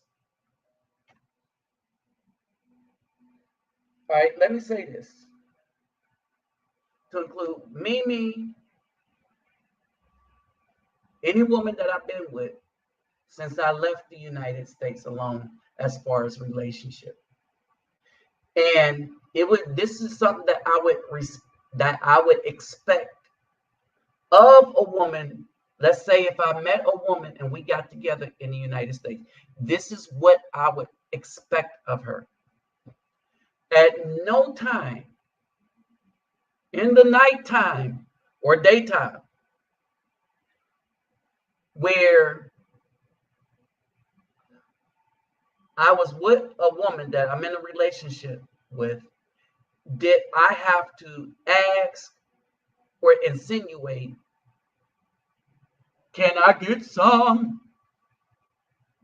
At no time in Colombia or Brazil, we just came together naturally. Started with touch, went to kissing, and then, well, they were bound chicken, right? All right, and everything was just sensual. It was like we enjoyed being with each other. All right, and some of y'all saw that in my relationships in Colombia and in Brazil.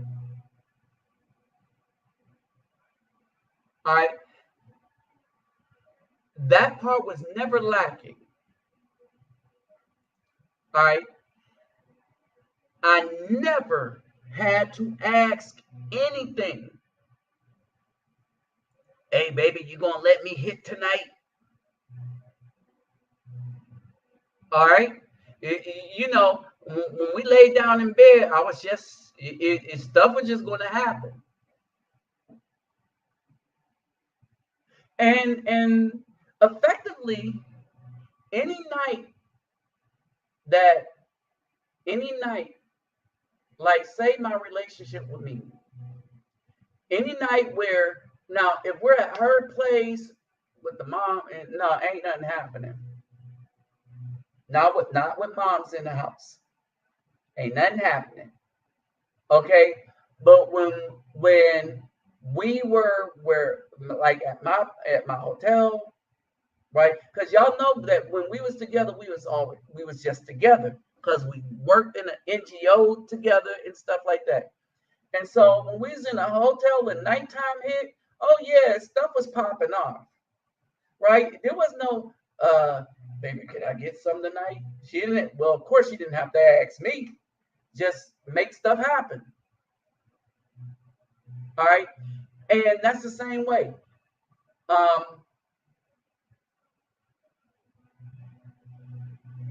When I hear about dudes, when they make these skits and stuff like that,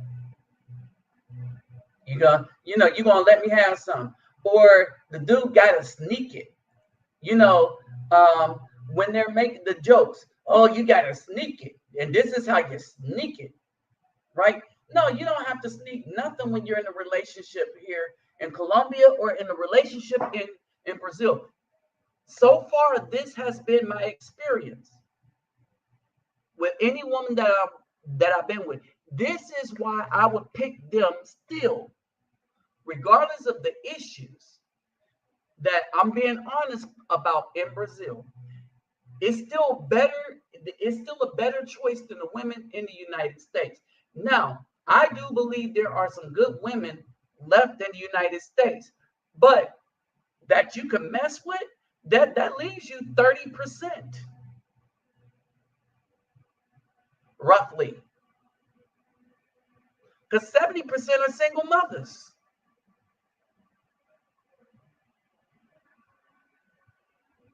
All right, you don't have a lot of choices for a good woman in the United States. And they're starting to realize slowly but surely that they are not the prize, that they're not going to be the protector.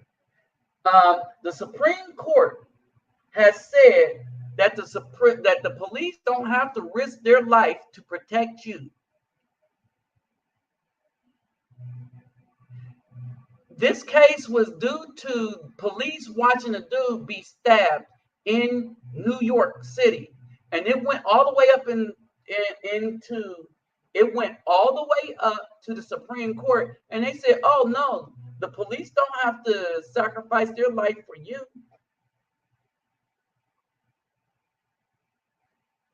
I think a lot of BAWs heard about that case, was like, "What?" And now they're coming to a new understanding. Oh, those people that were anti-guns, now they're coming to a new understanding. What you mean that the police, if you call them, they don't have to risk their lives to save mine? And understand that the very people that want to take away your ability to protect yourself are also the same people that saying that, no, you're not going to get protection from the police either.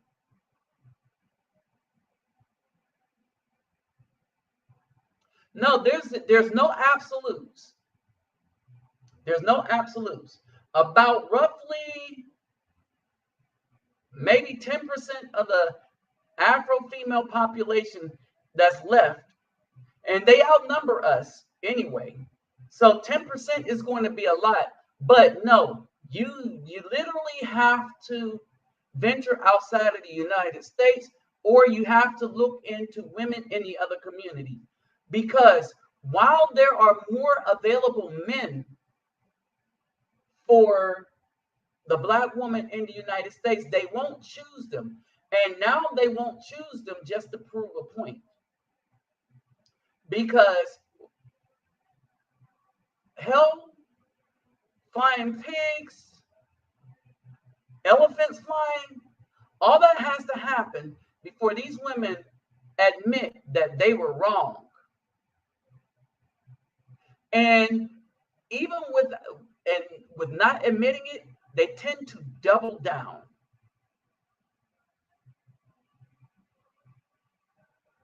Okay, they tend to double down.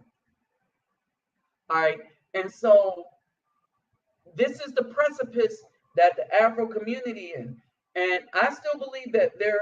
But I I still try everywhere that I am, because I keep my eyes open anywhere that I am, just in case I run across a good woman. And so that means in the United States, I know that it's hard, but my eyes are open. I know it's easier in Brazil, and I really don't know for sure here in Colombia. Okay.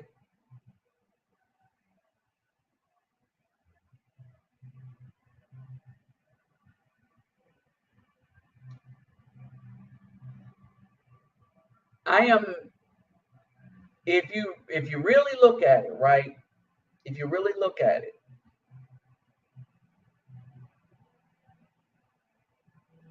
you're doomed in relationship if you cannot expand your horizons or force the issue. Now, here's the thing. In the United States, if you just about getting some, then that's easy.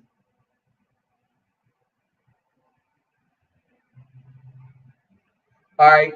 But here's the thing. For some of us, we need more than that. We either need more than that or just not deal with it at all. And see, that's the thing. A lot of these females say, "Oh, you're going to die alone." Men have always died alone. We've died in wars. We've died sacrificing. We died trying to help people. All right. It's a when Kevin Samuels passed, the women said, "Yep, see, he died alone." And what they meant was he died without them in his life. But he did not die alone.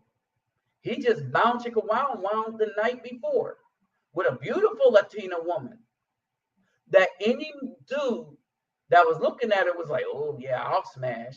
But then because the BAW said, Oh, yeah, she was out of shape. They did. Oh, she wasn't who get. No, he liked nice women, and by nice I mean cordial.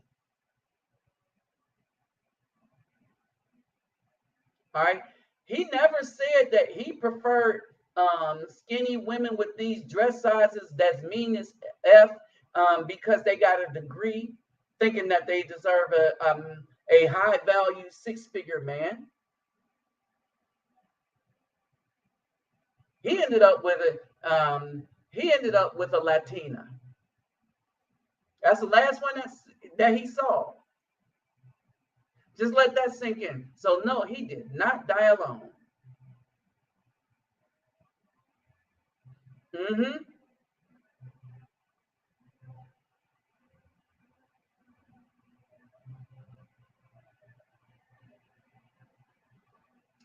Oh yes, yes, yes, yes, yes.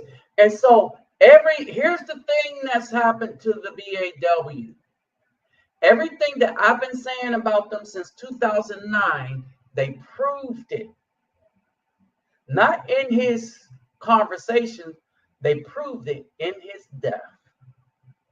Everything that Afro men were saying about their character and how they rejoiced.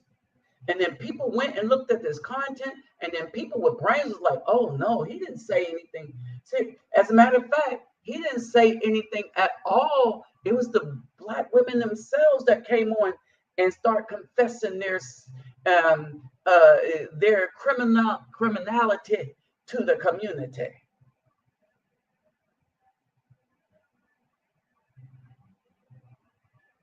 All right.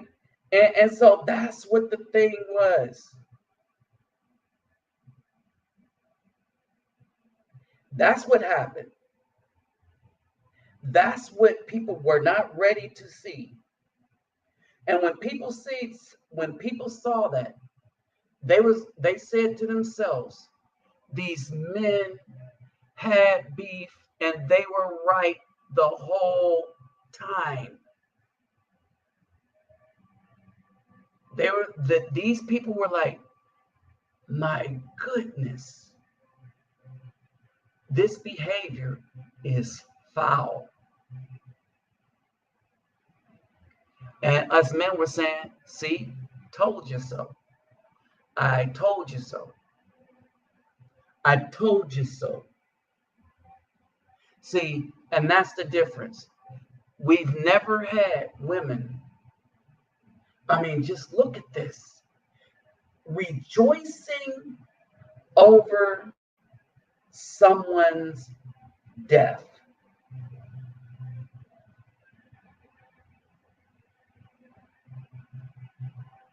I want y'all to just let that sink in. You had women who rejoiced over someone's death because he was mad because they got exposed for who they really are to Afro men.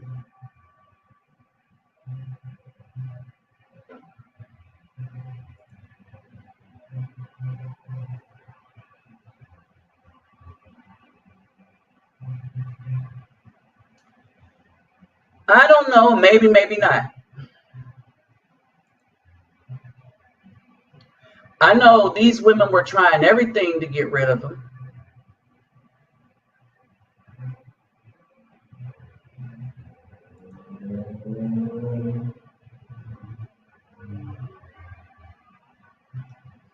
But I don't think that, here's the thing, I don't think that they have that many.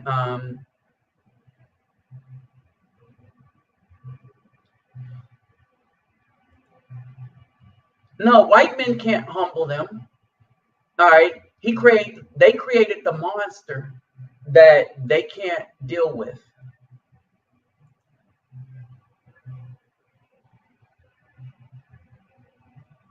All right, they created that.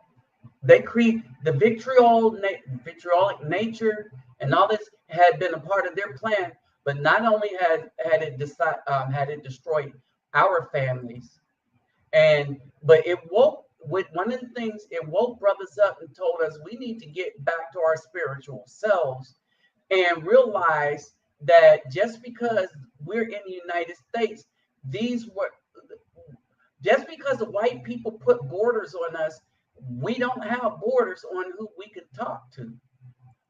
Even if you want the dark women like I like, right? And I like Afro women. But then if I see a beautiful woman, regardless of her hue, I'm gonna be like, oh wow, she's just beautiful, right? And so basically, no, we out of that box. The box is over, right? The box is over and they can't put us back in it. We ain't trying to be back in that box. And so when we talk about what happened, all right, when we talk about what happened, all this wickedness that all these people wish on the Afro man, remember, we are the least to these people here in the United States, even though we've been the most loyal, invented the most, did the most, built the most wealth for these people. Even doing it within the prison system now. Even then, these people will have hell to pay because of all the treachery behind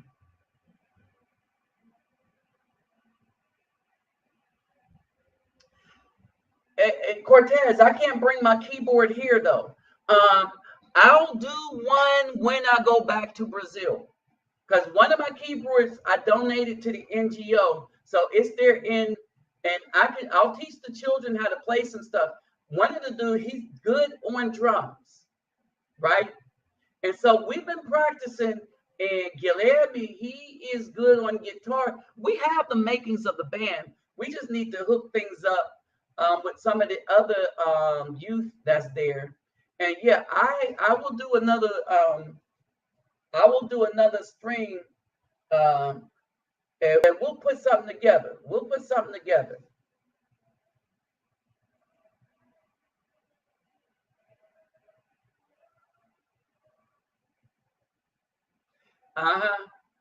What's up, Nesman 99? Yeah, so yeah, we'll put something together. And so one of the things is that I would love to bring another keyboard here and stay here a while and develop something. All right.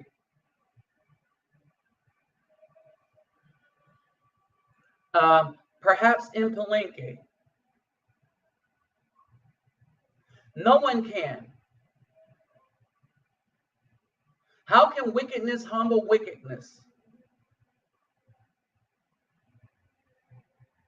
They don't listen to them. Understand this, they don't listen to anybody. They get the money and the resources to do this wickedness unto many others from them. All right, so they provide resource, but the BAW don't listen to anyone. They don't even listen to other sisters.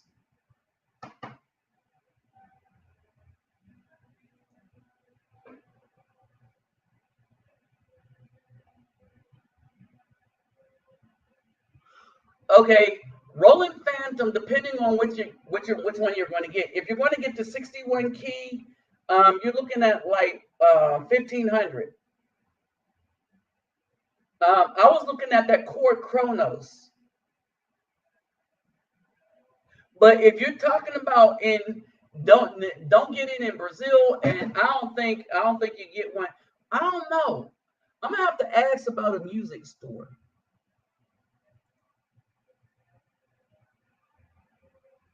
I'm gonna have to ask about a music store to see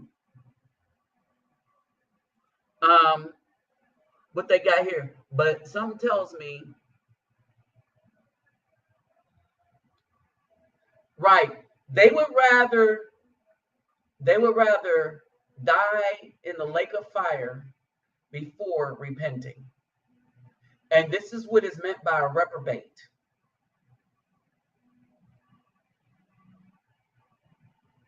So this is what is meant by a reprobate. Okay, so let's see.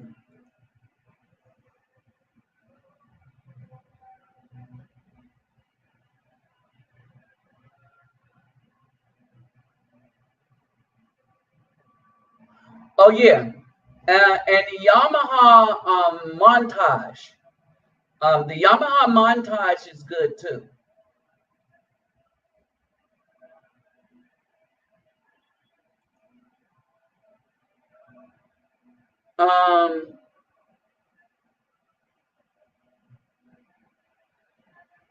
No, they won't come. Understand this. When the heart has been so corrupted that you sacrifice everything.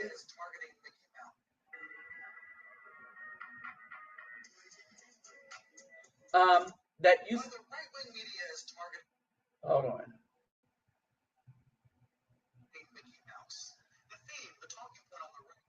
All right. When you've been so corrupted, right? When you've been so corrupted that no one can tell you anything, then you're not going to listen to anything. You're done. All right. And so many of these women put themselves in a place where they're no longer suitable for any righteous man.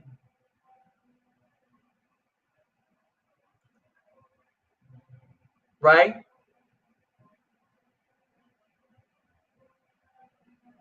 No, not Afro-Brazilian, not my complexion. All right. If you notice, all the Brazilian women, all right. Now I had the brown, but she's more Indian than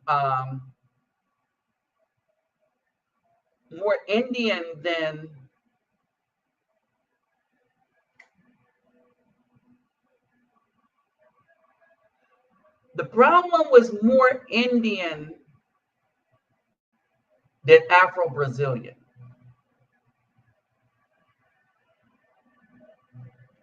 Y'all know the one I'm talking about.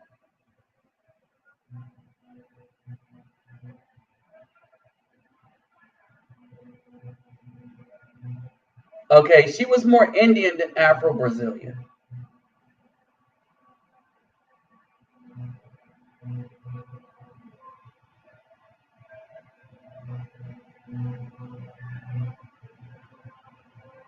Let me see.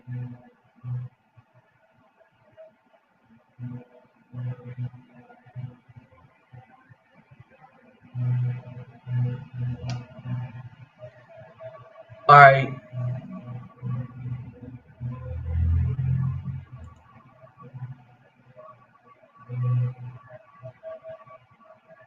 That's more Indian than Afro-Brazilian.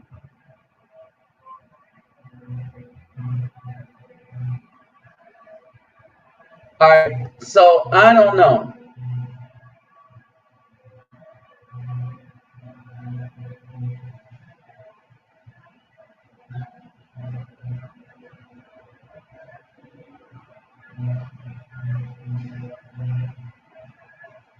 So I don't look at Haisa. My head is bigger than her whole head. My head's bigger than her whole head. Look at thumbs up. But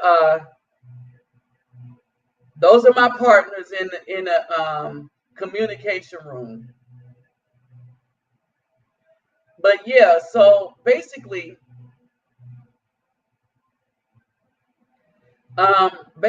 when you really think about it, right?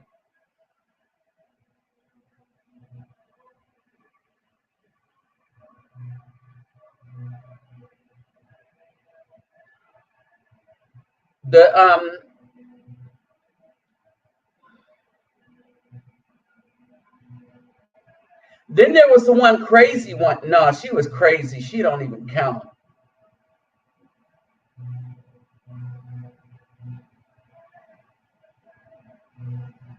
Okay.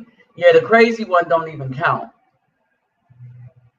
And it's not about luck, it's how they were trained. They were trained by their mothers that in order to improve your race, remember, there's been a lot of documentaries about that. And the painting called Redemption of Cain, right? Look at the thing. Um, look at the Redemption of Cain, the painting in Brazil, and look at the history behind that. Yes, they do, because that's what they were taught. That if you want to improve your race, you will get rid of your melanin. You will create children that don't have melanin. Then that's how you get rid of your race. But because women done been convinced by Caucasians to think that they are the seed makers, that the baby comes from them. Babies don't come from women. Baby comes through women. They come from the man through women. We produce the seed. And yes, we need women for that seed to grow into a child.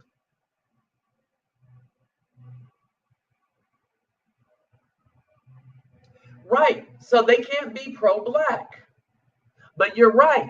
And that's my problem with them. All right. Don't say you're pro-black if you don't like Afro men. Right? Because you can't be. You can't be pro-black if you're trying to get rid of your melanin. Because when men put seeds into women, we're giving them part of us, so that we know that when that seed comes out, it'll be us. And the women know that. And that's why most women have in their culture, we are having his baby. All right, we are having his baby. No, and that's why I don't cut for them like that. That's why I call it out like that. Right?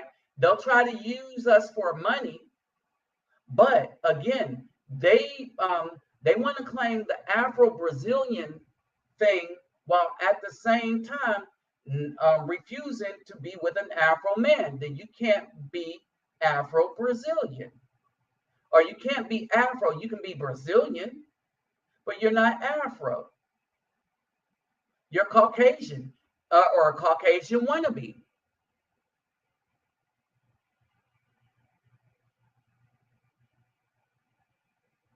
Yeah, they have degrees.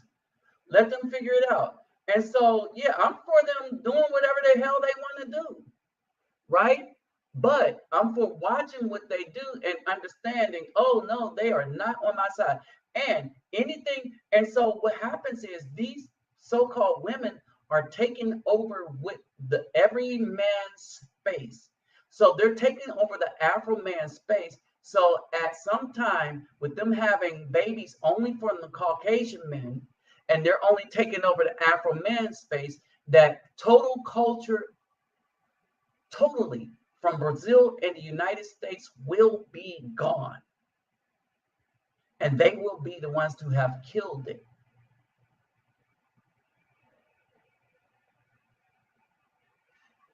Okay? And that's basically it. All right? They can be who they want. But once they start having them Caucasian males, that Afro seed is no longer there. Once they have a Caucasian male, that Afro seed is no longer there, because they only can make the seed line of the father. Understand what I'm just saying? Once these women have those babies from these Caucasian men, then they cease to be Afro, because their children will cease to be Afro. The only chance that, no, they just cease to be Afro.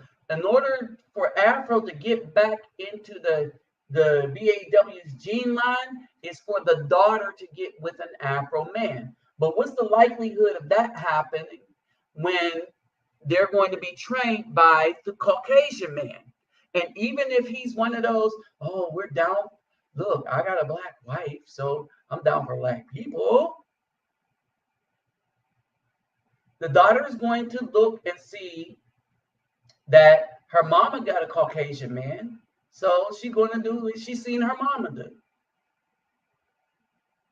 And no matter what the son does, he's putting the father's line in, so that line diverges. So the father's line continues through the sons. So it's the Caucasian line. That's why when we talk about reparations, I said you go by who the father is. And if somebody can trace their father, and you can do it by the hue of melanin. When it's a question based on the hue of melanin, where it can be one, either or, then you go and say, well, who is your father? Who's the grandfather? The grandfather becomes grandpa by way of SA. If it's by way of SA, then you deserve reparation. If it's by way of you married into that line, then no, the reparation should not go to that woman. Right? It should not go to the line that had the advantage. That's what reparations is for. For people that never had the advantage because of the color of our skin.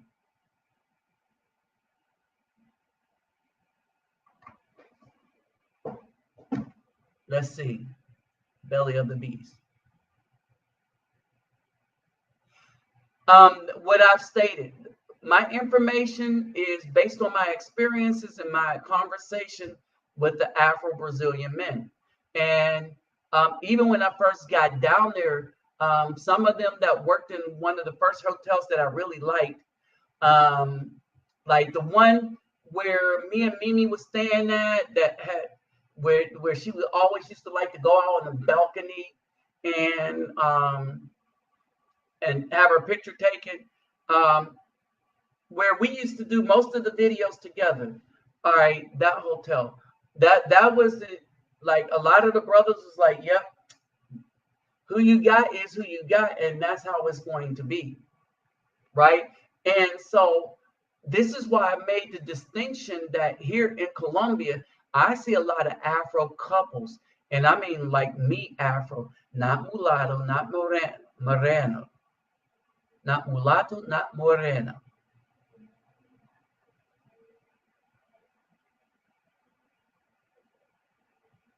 Exactly.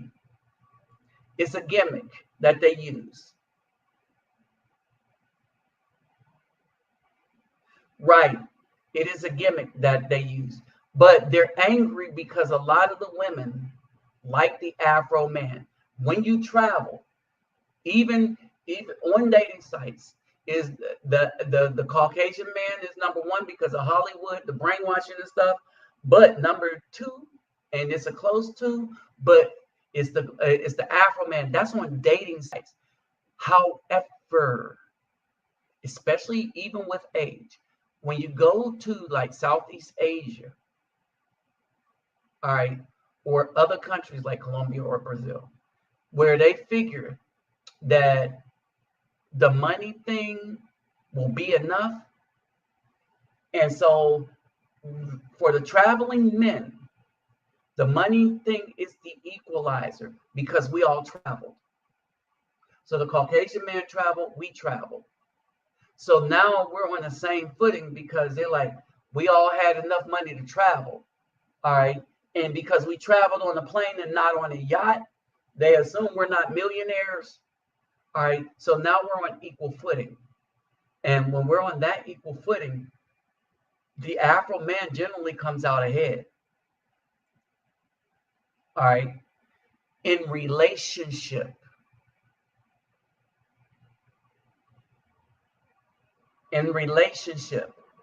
Now, when it comes like one and done or go out and going out and stuff like that, is the Caucasian man first, the Afro man second.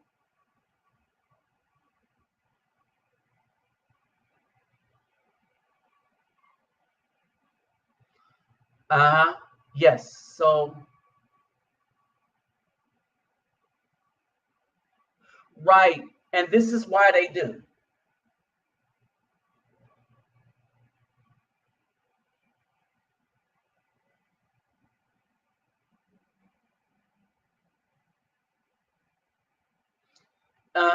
No, it wasn't that the Afro men didn't want them. It was that they didn't want the Afro men. And see, understand this um, 19 in the 19 early part of the 19th century, a Caucasian Brazilian man wrote a book that you can get rid of race by making everybody mulatto or moreno, right? And so what the government decided to do is they paid white men to come from Europe and they taught the black woman that if you want to improve your race, you will get rid of the melanin and by marrying a white man. It was called the bleaching thing. And that's why I told you to go back and look at the painting called the Redemption of Cain. In Brazil, they call it Redemption de Jacam. All right, redemption of Cain. All right, and so the men just the men was like, if you're going to reject me, I'm gonna just get, you know, and so basically, and this is the same thing I found out myself, even on the train, right? A dark woman, let's say there's two spots, one by me, one by the Caucasian man. The darker woman will go sit by the Caucasian man, right? And she will make it a point to go over there to sit by the Caucasian men, to not sit by me. These are little things that I noticed on a train and on a subway. And a lot of times this happened. A moreno, blanco, any other colored woman, if I'm closer to her, she'll sit by me. If the Caucasian man is closer, she'll sit by who's ever closer to her. It is the Afro Brazilian that no matter, and this is what I've noticed.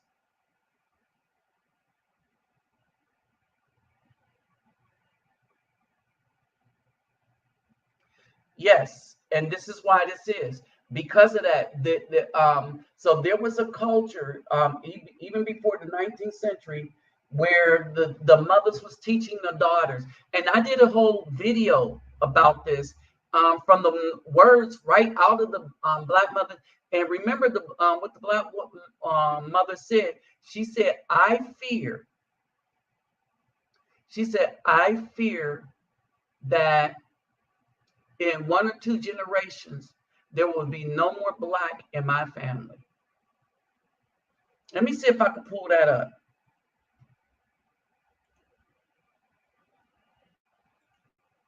Let me see if I can pull it up.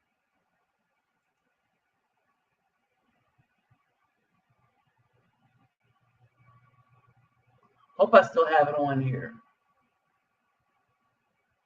Yeah, I think I did it on this thing anyway.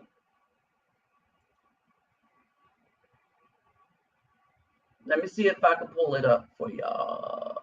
Browse.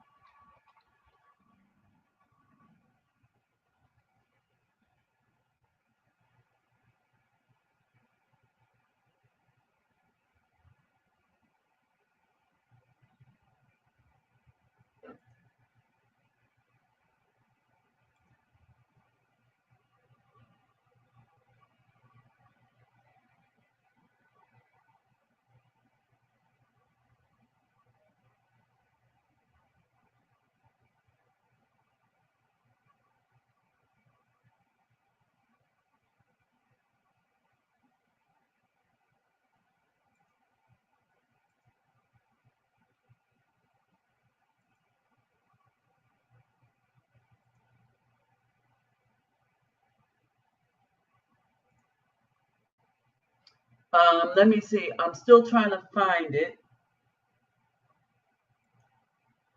And I probably have it.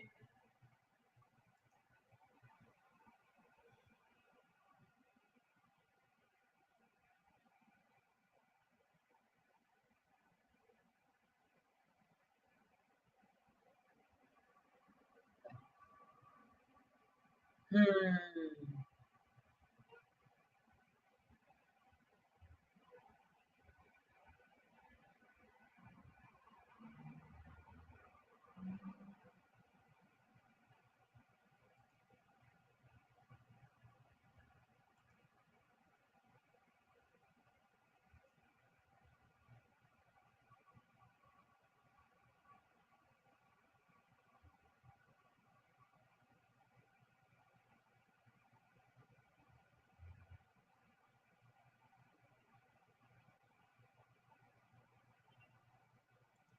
I might put that one back up. The one I did on black slave owners.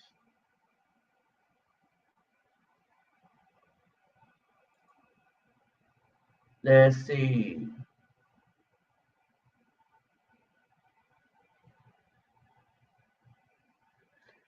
Um, Hold on.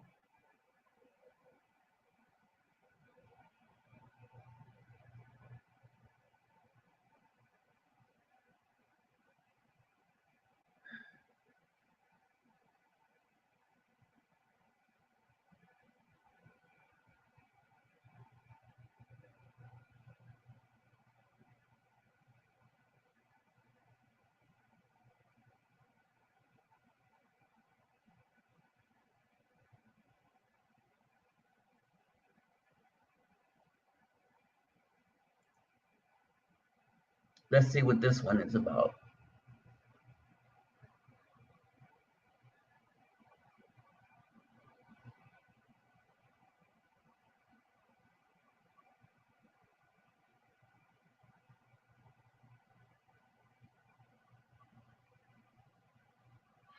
Okay, I will have to find it in the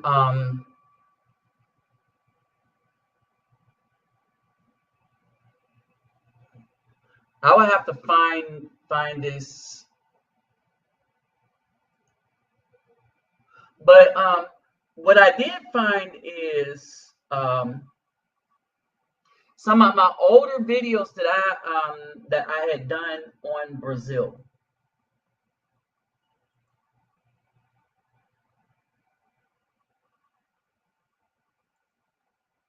And my thoughts.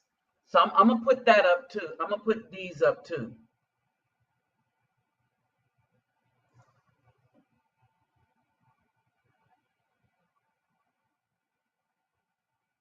So I'm gonna put these up.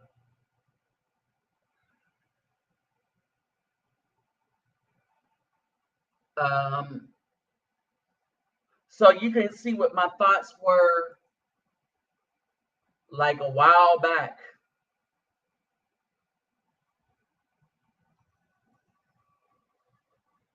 All right. So y'all will be able to see what my thoughts were a while back. All right. So in the meantime, let me see.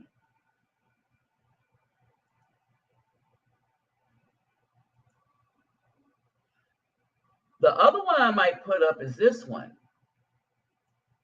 Hold on, let me see something real quick.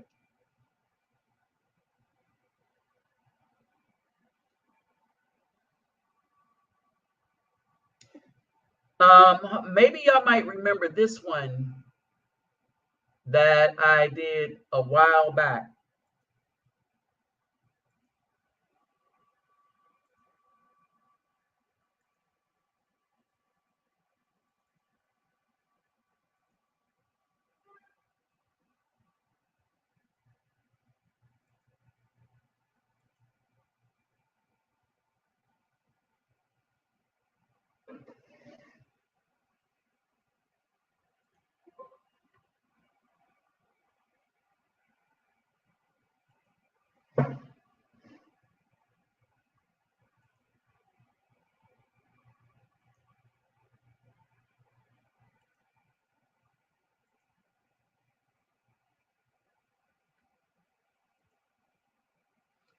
Okay, so y'all remember this?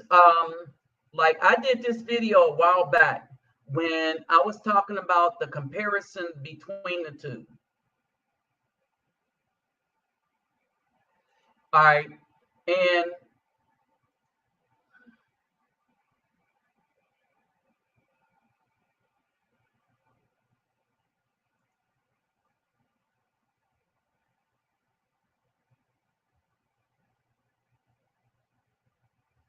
right, and so basically,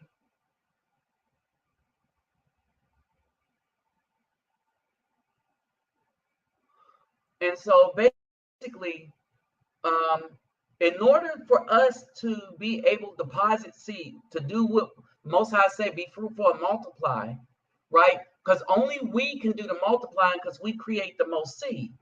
We create the seed. We just need a place to plant it.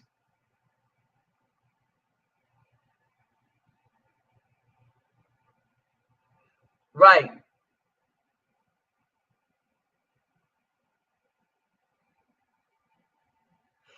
And I'm gonna tell you why this is belly of the beast.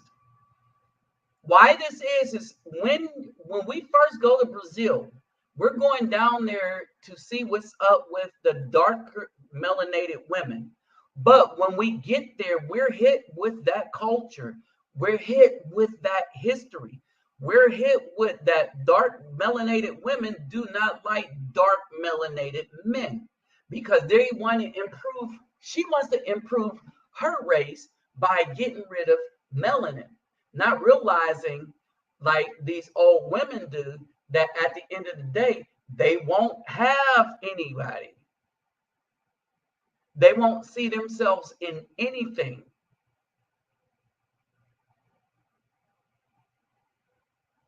Exactly.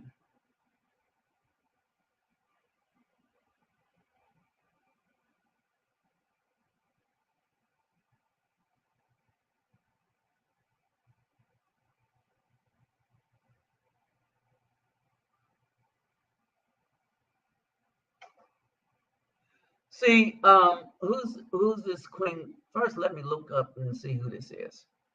All right. But at the beginning, at the end, when it comes to it, okay, we might have a troll in here. Let's see. So what comes down to it is this, right?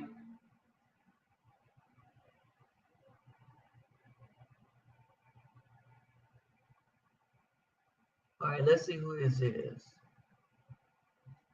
Because I don't have time for trolls.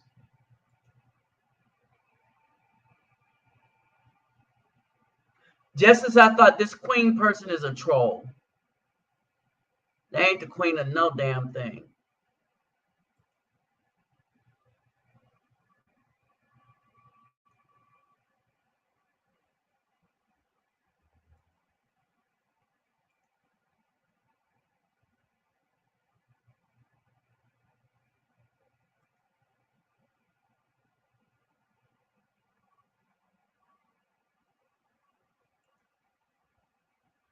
Hold on for a second.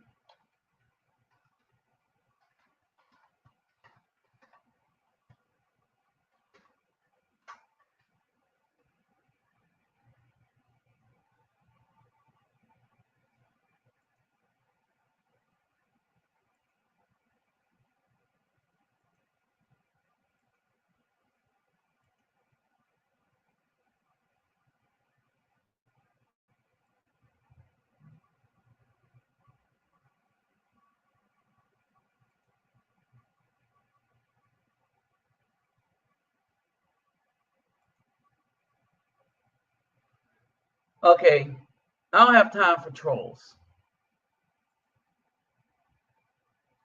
Okay, so basically, so belly of the beast. So that's what you're seeing. So that's why a lot of the dudes, when they go down to Brazil, you'll see them. They'll go down there for the darker women first, but they'll get down there because Brazilian women are beautiful. The dark ones are in shape. The light ones are in shape. Miranda ones in shape. The Caucasian ones in shape. They all in shape, right? So when brothers get down there and see all this, it comes to a point where they just don't. They're like, oh well, I came down here, but the darker ones don't like me for my skin color. So and this Moreno, or Blanco, or mulatto like me.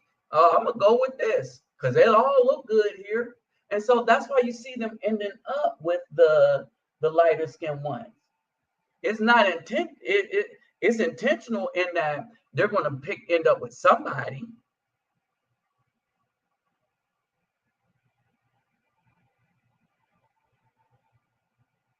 I blocked her.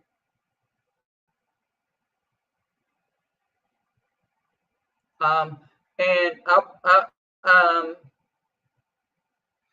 she's not worth the conversation. I blocked her and got her out of here.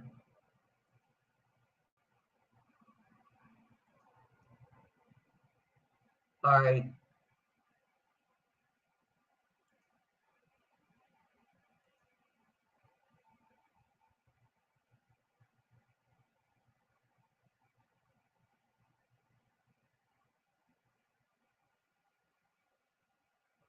Okay, I blocked her, so she's out of here. She's a troll. All right. So, and that's the point. That's the point we're making. This is all they have to do. They come on to F up everything. This is why, that's why I don't.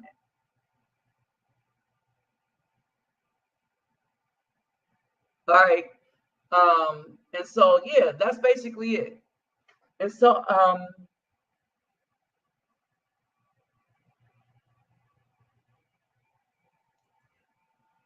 anyway, now understand what she did, y'all. Understand what she did. She went and sucked all y'all into addressing her, and all we needed to do was block her and get rid of her. Because she just came on here to harass this channel. Period.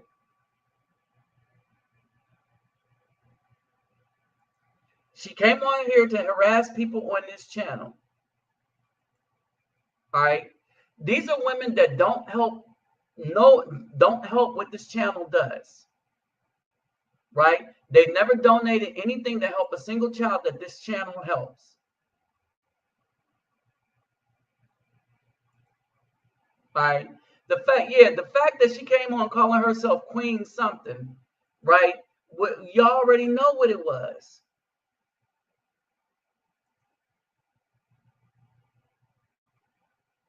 All right. You already know what it was.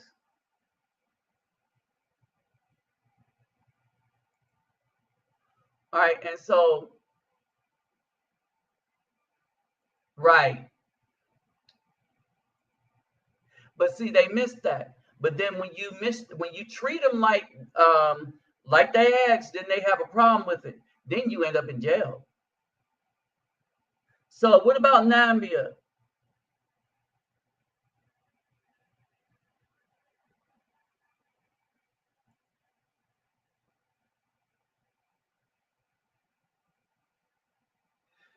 Well, here's the thing. What's happening is they exported American black womanness everywhere. Right? And this is why I kept caping for South America. Remember, and the Ashanti made a white man that was on vacation from Holland, who was out of work. They made him a king with a bunch of black wives. Think about that for a minute. Think about that. They will throw away all of their stuff. And now with Uganda finding all that gold, right? A lot of Caucasians are going to come down there, marry them Ugandan women, marry right into all that gold, take it back and give it to themselves.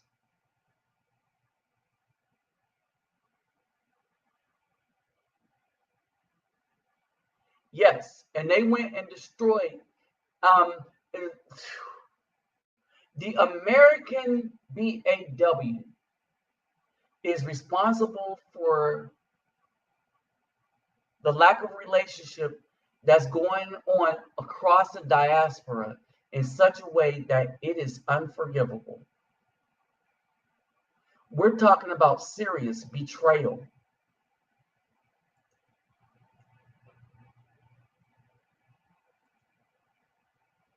All right. We're talking about serious betrayal. All right. We're talking about the American woman is going now getting all these operations trying to be like these women here. All right. And you could even, the Japanese women have mixed in with the culture in Brazil as well. All right. And so basically, right, this is Brazil. But in Colombia is quite different. The Afros really like, so whoever likes you really like you, but the Afros didn't put themselves in a place where they despise being Afro. All right. They still talk to whomever's in the vicinity. All right. And so, and that's basically what you have here. So you're back to Brazil or Colombia.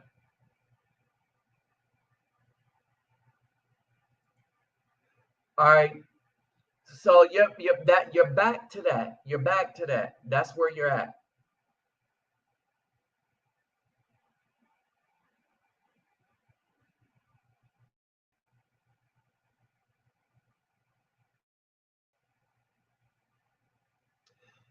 Hey, like I said, the BAW, the CIA, and all that stuff.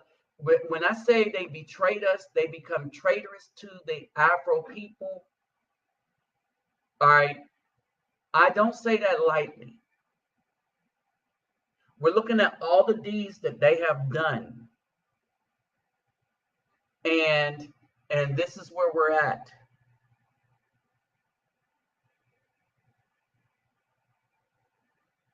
Yes, yes, yes. And so our only salvation is to utterly leave the BAW alone. If we find sisters, understand this, if we find sisters like a Bertha, like a Fortel 5, Mecadon, you don't have to worry about her because she can whoop some behind. But anyway, but if we can find sisters, right, we unite with them or we keep them in sight, and that's who we protect. Period. We don't let them have our sisters either. We don't let the BAW have our sisters because they will go hog wild in on our sisters. All right. So we need to defend our sisters against the BAW. Straight up. No chaser.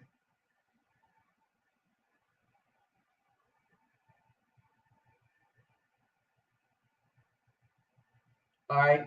And this is something, yeah, because remember, we got some good sisters. And you know, with the Most High, we do not let the good perish with the evil. So we rush and get the good ones, and because they know how to separate themselves. They know exactly how to separate themselves. And so, and they know that they must separate themselves, not be identified with the toxicity known as the BAW. All right. And even then, you still have better options in Brazil than in the United States. And the reason why you have better options is because, unlike the deeply melanated, the other ones, they don't get down like that. They weren't taught that same brainwashing that the moms taught the daughters.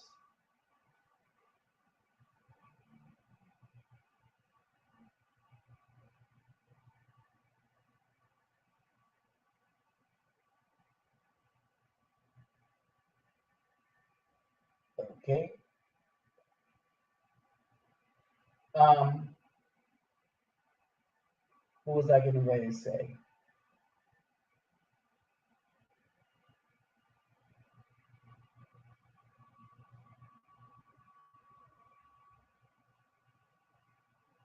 Mm. All right. So basically,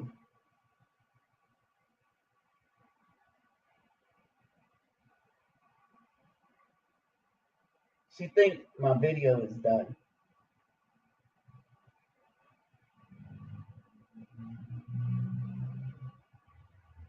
And so um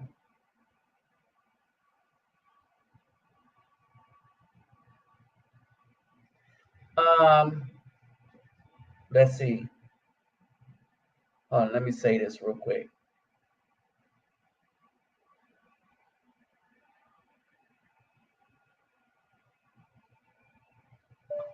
I haven't finished yet.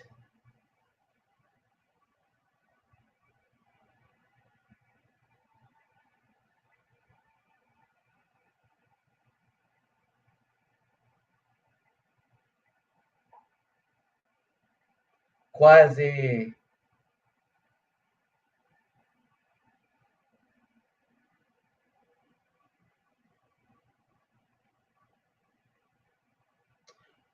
Oh man, so one of the things I mess up is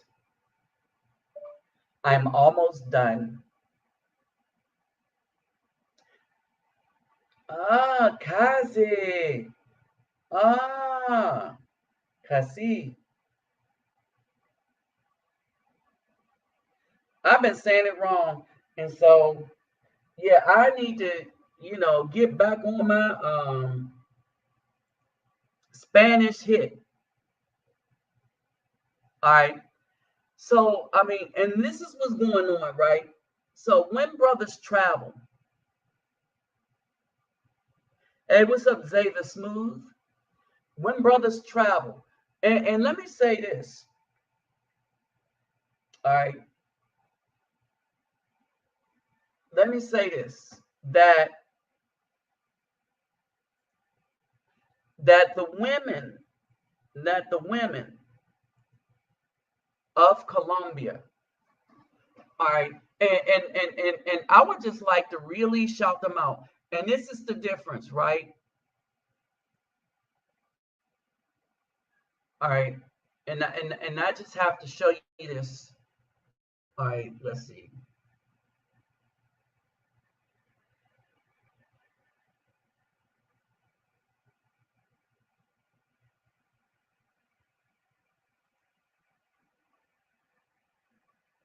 Okay, I just have to show you this.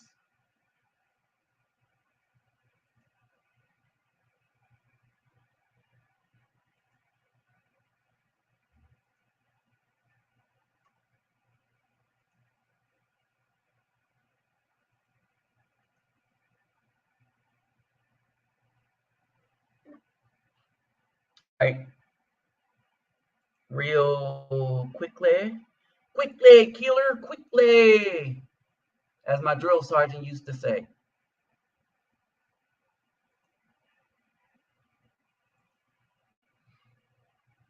I want to show you something real quick.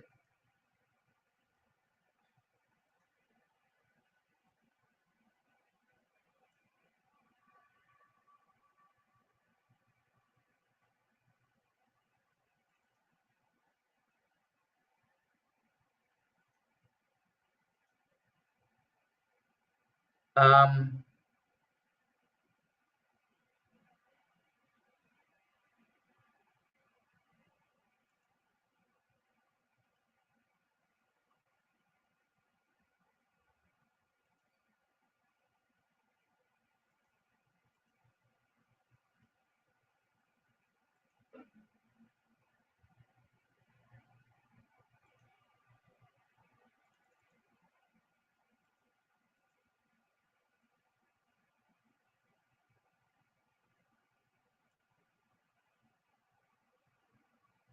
All right, let me come back.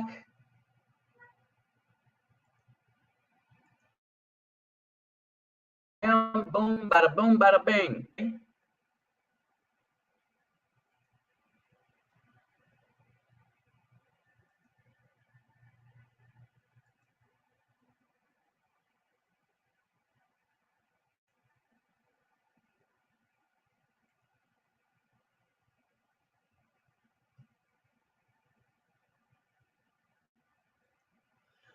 So, anyway, there's a reason I wanted to present this to you, right?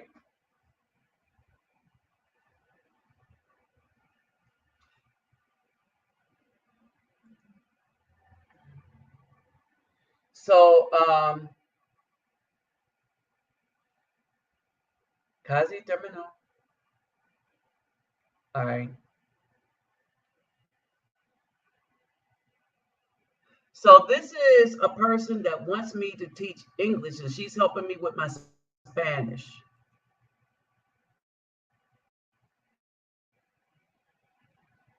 All right. And Texas Marine will tell you that this, whoo, Lord of mercy, is one of them, Lord of mercy, Lord of mercy. All right.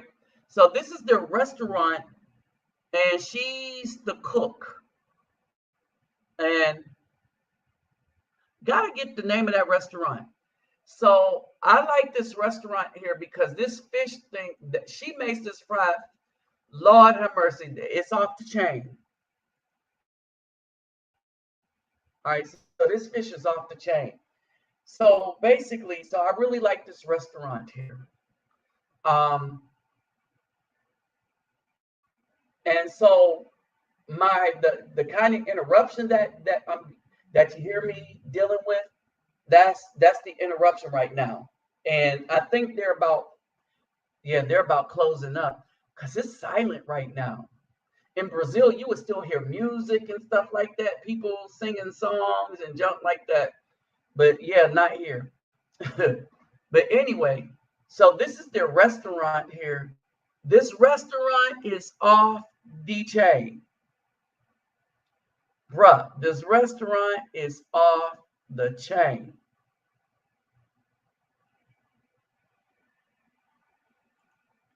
Let me see if I can make this picture bigger.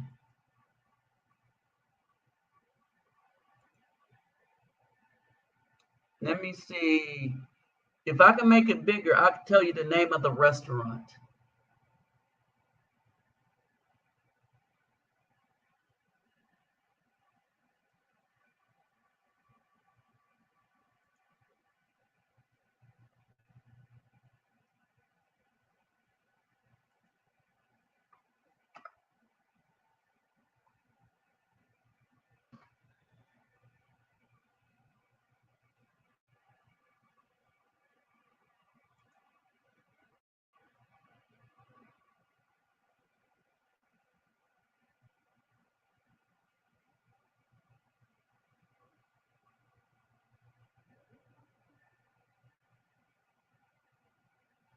Um,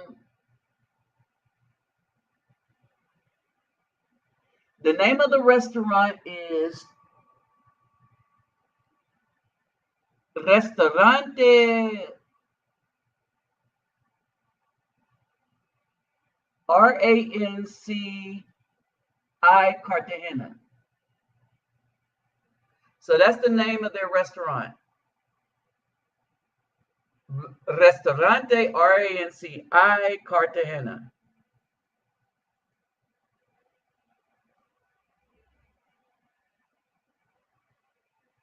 All right, that's the name of the restaurant. All right, I don't know who cook. Dude, all right, let me say this. I count you as a troll. There's no debate here. All right. We are dudes that's been watching me put stuff up and post stuff since over the past 8 years of me living in Brazil. So we know what's going on. Ain't no debate here. And I don't get into that with faceless people too. So you can take your troll behind and go somewhere else with that BS. All right. I've been dealing with people and I just got back from Brazil. So I've been dealing with people within the favelas. I've been dealing with people in the hood and stuff. Half my friends are from the favelas. One Nova Landa and the other Villa Alianza. All right. You have no room to debate anything here. People ask me what's going on because I've been in it. I've been talking to them, talking to the females, understand the history and all the rest of that stuff. And I do it without taking a side.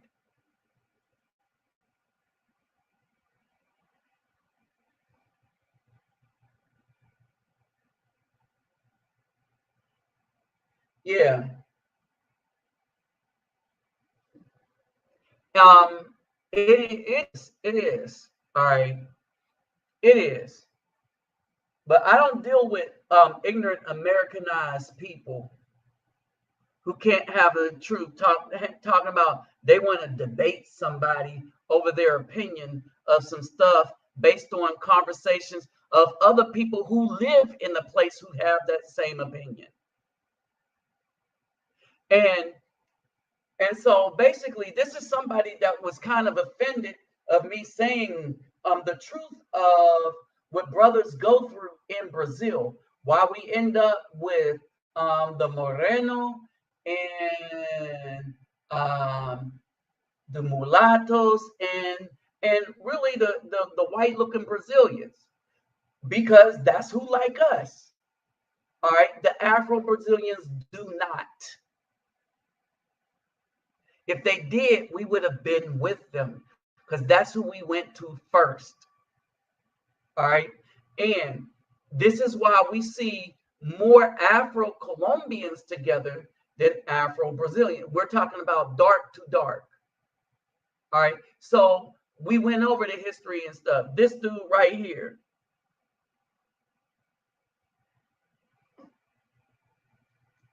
All right.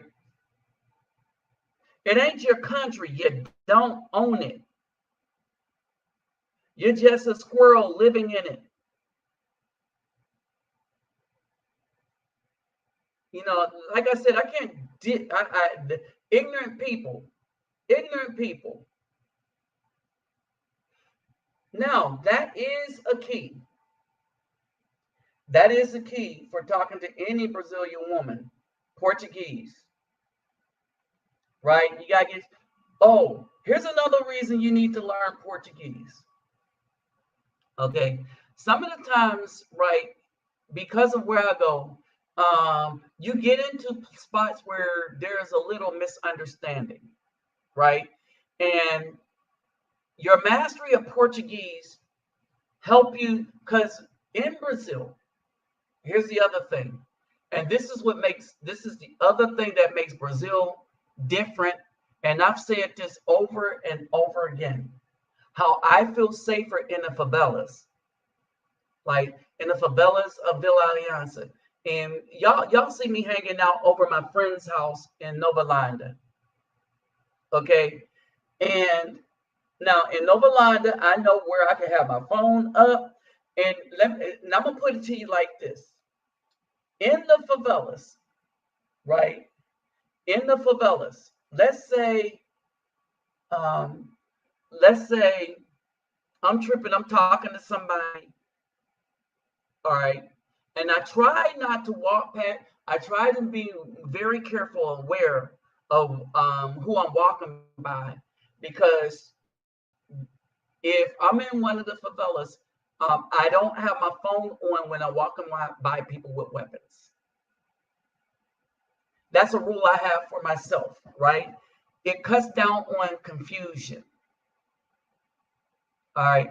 So I don't walk by places with people with weapons. Now, say there's a misunderstanding, you have to talk your way out of it. All right. I remember me and Francisco, we was taking the thing, and we went down the wrong alley in Villa Alianza. And there was people waiting on us with guns, but Francisco, and this was like y'all that like the first, second trips, right? And he was talking to him and talked our way out of it. See what I mean? In Brazil, it's like that. It's like that. They de-escalate. They de-escalate. One of the things about Colombia is Colombians will tell you, do not walk on the sidewalk with your phone out. They'll tell you here because people will come by on a motorcycle and snatch it. See, that's the lack of security. Like that's here. Here, I have to be cautious in a way that I don't have to when I'm in the favela in Brazil, or when I'm downtown in Brazil, or when I'm in Bangu. All right. Even my friends that drive the moto taxis in Bangu, right? I like walking. So I'll walk from now. Basically, unless I'm taking a moto taxi, I cannot ride anything. Certain Ubers will go through Villa Alianza, but most will not. And so I just walk where I need to go in those particular places, right? And in Nova Line, it ain't cars. I wouldn't even know how to drive to get to where I need to go to. And really, in Nova Line, you have to walk. You just have to walk. I meet my friends by the supermarket, and then we just cut through and walk there. Y'all saw the place where I gave out the soccer balls, right? That place is new in Nova Landa, right? So that's the other thing. The safety in Brazil is different from the safety that you get in Colombia, right? The way I walk around and stuff and holler at everybody and stuff, and with my phone out, and I dropped my wallet, got that back, dropped money, got that back. All right. The only time you got to be careful of the Uber drivers in Brazil. All right, because they're young, they'll drive, they will take your stuff.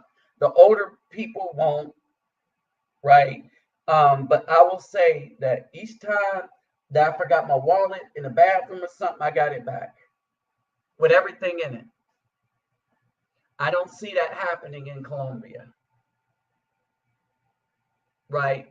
Especially when they tell you don't walk too close to the sidewalk, or they'll take you. So there's the other thing.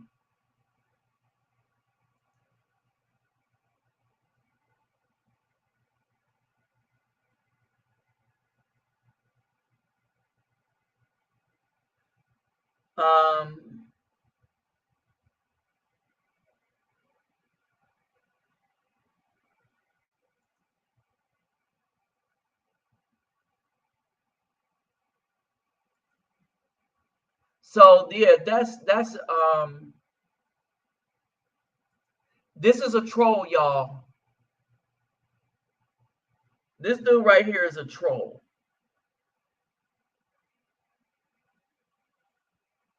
He is nothing but a useless troll. Hold on for a second.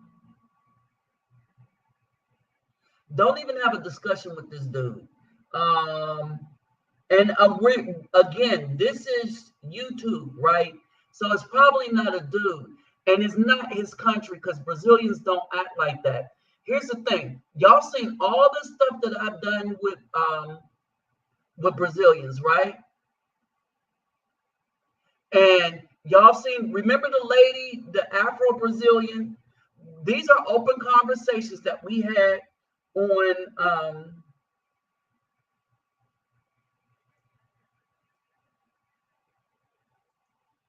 These are open conversations. Yeah, this ain't nothing but a troll, y'all. These are open conversations.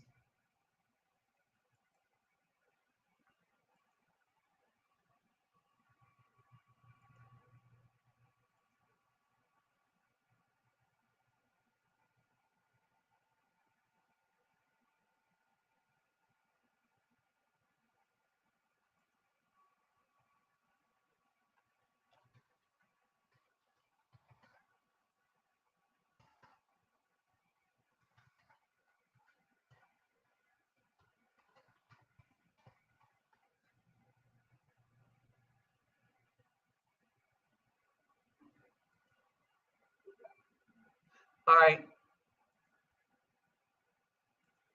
So yeah, that's basically it. So I reported his behind. But anyway, now, so this dude is so if y'all remember all the with Selma and stuff, y'all been around for a lot of our conversations. We talk openly, and this is the other thing I like about Brazil. This stuff y'all telling me, y'all can relate to because we had these open conversations with.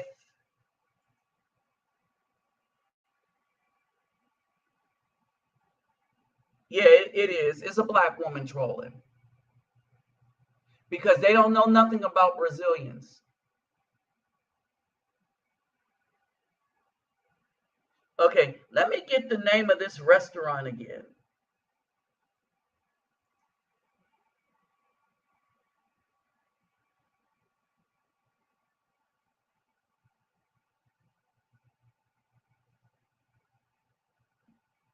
RNCI Cartagena.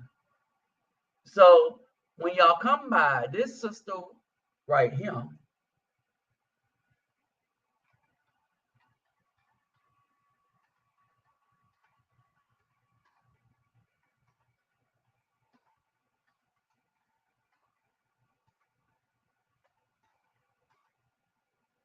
this is the name of the restaurant.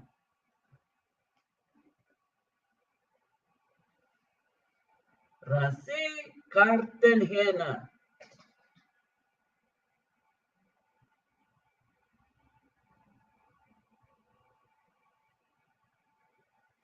Uh, yeah, so we ain't even gonna fancy that. So I'm gonna shut this down with this here. So this is the restaurant. She's one of the cooks. Um, and so and brothers, when y'all stop out, we're gonna hit this restaurant. Man, y'all need to taste this fish they make. It's off the chain. All right. So with that said, I'm out. Peace, love, and soul, everybody. Remember, my donation links are in the description box. And anybody have any ideas on melanated baby dolls, Afro baby dolls? I'm gonna be looking around on. Um, I'm gonna be looking around on Amazon and eBay. I got some off of eBay and stuff like that. But if I have more brothers coming, we're gonna see if we can bring some more baby dolls here because there was a lot of girls that missed out.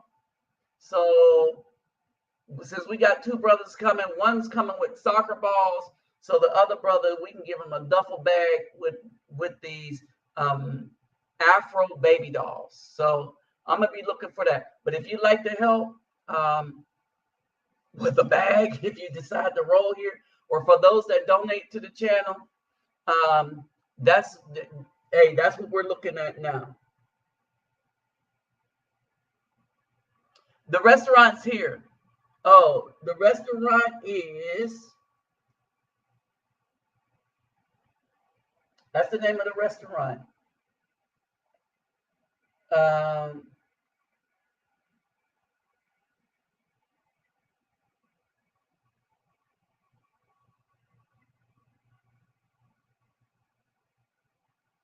Hold on, let me go look out the window because it's right across the street from here. Hold on.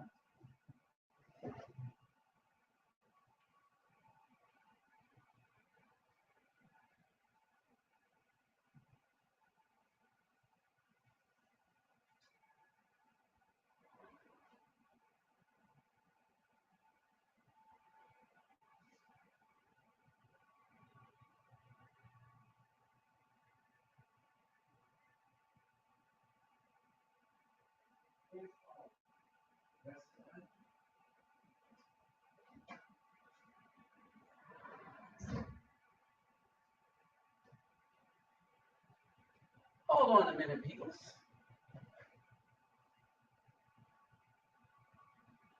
Hold on, I'm gonna look and see what the name is.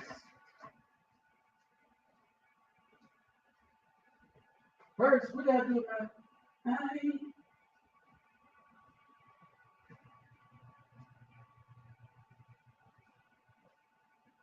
There it is.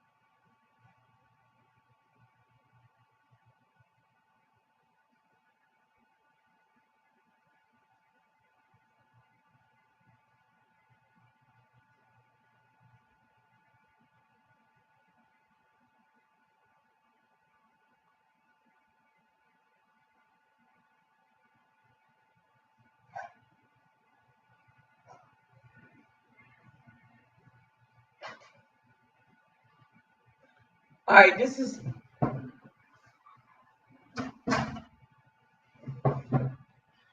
the name of the restaurant and its proper spelling.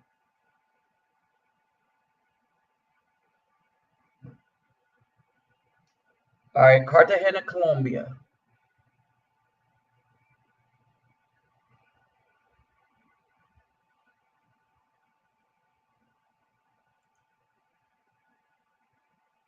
All right, so that's the name of the restaurant.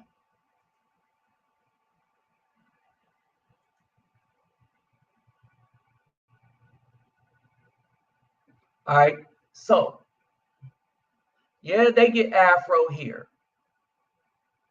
All right, no doubt they get Afro here. So with that said, let's see. Oh yeah, yeah. So you got the name right. Zay the Smooth. All right.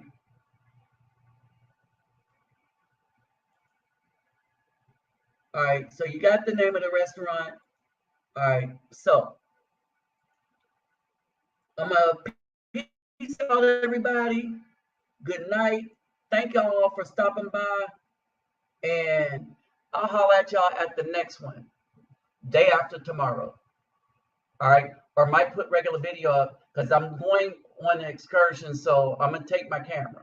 All right. So with that said, I'm out. Peace, love, and soul.